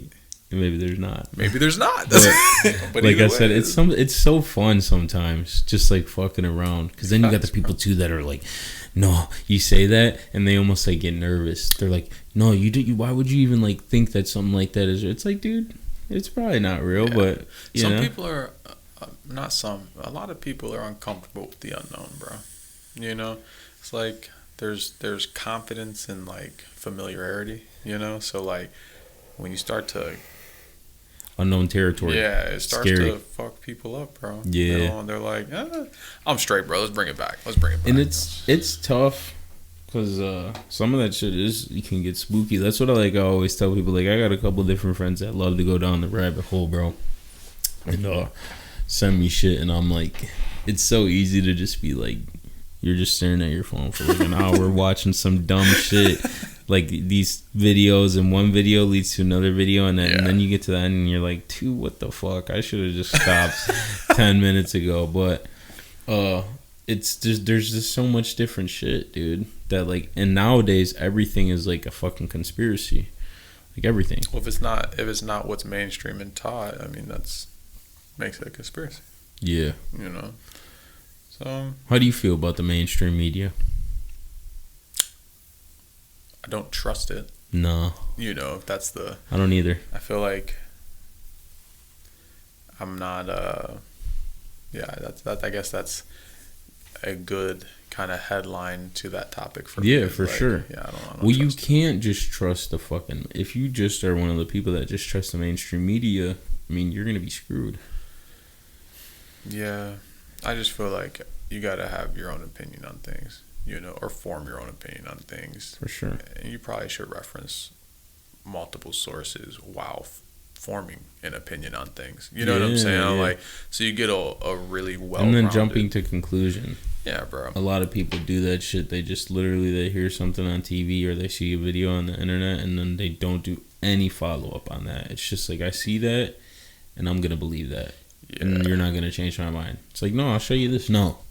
I already seen that. Yeah. I already seen what I seen. I don't believe that. It's like, no, but this is the, no. Yeah. It's like, I would say, like, there are things I believe, bro, but there are, like, I'm open to, I'm not closed-minded. You know what I'm saying? Like, I can have a belief. Doesn't mean my belief can't change. You know what I'm saying? For like, sure. Like, I'm always open to new information or new perspectives. And listen, if the information I receive, I sit on it, take it in, and I, decide, like, okay, given that, I'm changing my opinion. Then, like, so be it. But I like that. That's like how I feel like I am with a lot of stuff. I'm that's not like fire though. It's not like there's nothing that can't be like, because people updated or you've grown or revised. Like that's how you refine things over life. And like you said, when new information is like presented to you, it's like I hate people that are like that. Like it's okay to change your mind. Yeah, exactly. Or have a different perspective when you learn new information. Correct. Like, people are like, oh, like, yeah, like, no, you already said this. It's like, dude, I didn't know that, though. I didn't know about this. Exactly. So now my opinion changed. It's like, and then you get burned to the stake. It's like, I feel like it hurts people's pride. Yeah. People are prideful, Well, I've always said it takes more. I respect the person that's going to acknowledge, like, okay, yeah, I didn't know this, my opinion changed. And even if your opinion didn't change, like acknowledging the fact that you weren't aware of a situation or a certain, information before and admitting to it, because there's people that are just way too stubborn to do that. Yeah. And it's tough, like especially if you're wrong. Like no one wants to fuck, but that's what I mean, bro. Like people have a hard time with that. Bro, I'm wrong about a lot of stuff, bro. It's all right. Who cares? We learn from exactly. Keep pushing. You know what I'm saying? Well, that's the whole thing. Like everybody thinks that people have a perspective that like you can be perfect. It's like nobody's fucking perfect, bro. Nah, bro. But if you chase perfection, you'll land on excellence. You know what I'm saying? For sure. Well, that's what I mean, chasing perfection and just what you think you can perfect. Like, I know that there's certain things that I can pursue that I'm good at, and I know there's things that are going to challenge me. Yeah. So there's different lessons and benefits that I can take from both of those situations. You know what I mean? But I know that if it's something that I'm trying to learn or something new, or something that's going to challenge me, like I'm taking a risk. It might not be perfect. But like you said, if you're chasing that and you're just trying to do your best, excellence, Facts. That's what it'll lead to. Repetition. Mm-hmm. Drillers make killers, you know what I mean? Flat out. Like the. Yeah, I can't wait for fucking this UFC tonight. It's 284. Alexander Volkanovski is fighting Khabib's boy Islam Makhachev for the super fight for the belts. They both got a belt. Is that being televised like at bars and shit? It's pay-per-view. Yeah, it's at bars. I usually always I can't give the drop on here. For the play. I watch it. Like I go to the bar sometimes. It was nice when it was just in Abu Dhabi not too long ago actually when Sugar Sean fought, because the time difference there, like they played it here during the day. Okay. Me and my boy, we were watching it at his house. We're like, this is fucking awesome. Like we're watching the main event at fucking, 5 o'clock in the afternoon. Main event is until like at midnight the bar, or 1 o'clock, bro. It's like, and then so if you get there, if you want to get a good spot at the bar, during a good pay-per-view, you got to get there earlier. Yeah. Then it's like by the time you're there, bro, having some drinks, had some food, bro, if you get there at 8, 9 o'clock, you're sauced up. By the time the main event comes, bro, I'm probably already wanting to go back to the crib. So I just been lately just liking to watch them at the crib. But yeah, there's been some bangers, man. And then John Jones is about to be coming back soon. So, but tonight, yeah, it should be a really good fight, the main event. I'm gonna fucking be tuning into that for sure. All right, we might have to do that. Yeah, sounds like a move. Hell yeah, yeah. If you fucking the Baraboo, no shit. Good place. They got fire ass steak bites, and they got good food, bro. And it's not like a place that's like too packed sometimes. And I don't know. I mean, there's all types of like fucking B-dubs and little shit like that, but yeah. I like to go to certain places. And then the thing is, too, bro, on fight night, motherfuckers get rowdy. Then everybody's drinking, too, on top of that. That's why sometimes I'm in the crib. I'm all cozy, bro. I got my laptop set up and shit. I'm laying down, chilling, smoking a joint or whatever, just watching the fights. But, yeah, it's going to be some fucking bangers going on tonight, for sure. Sheesh. Check them out. Sheesh. Yeah, bro. That's what's up. That's what's up. I'll have to catch that. All day. Let me... All right. Yeah, getting ready to wrap it up. Yeah, bro. My lady's gonna... Hell yeah. She's gonna be like, yo, dude, what's happening? It's gotta, lady comes calling, bro. You gotta answer. Yeah, flat out. Yeah, bro. All the guys that got a lady on here are gonna respect that. So, but this was dope. I'm glad you fucking came by, bro. I had an awesome time. It was nice catching up with you, man, and just talking about all the different shit you got going on. You know, yeah. It's been a long time. That's one of the things I said that's cool about the podcast, having people by. Haven't fucking talked to in a long time. So catching up was awesome, man. It's always nice talking to you. You're a fucking good guy. I appreciate you coming by, dude. It was big. So anytime, bro, you want to fucking do this shit again, I'm down to do it. We'll definitely have you come by again. So best believe. I'm over for that, bro. It's always good catching up with the boy. Always, man. I appreciate you coming by. I appreciate it. Hell yeah. And everybody that tuned in, I appreciate you guys. You all know that. So just make sure that if you like this shit, to like, subscribe, comment. Let me know what you guys think. And I'm glad you guys tuned in. And I hope to be talking to you guys soon. So again, I'm glad you came by, Bao. This shit was dope. I'll talk to you guys later. So peace out.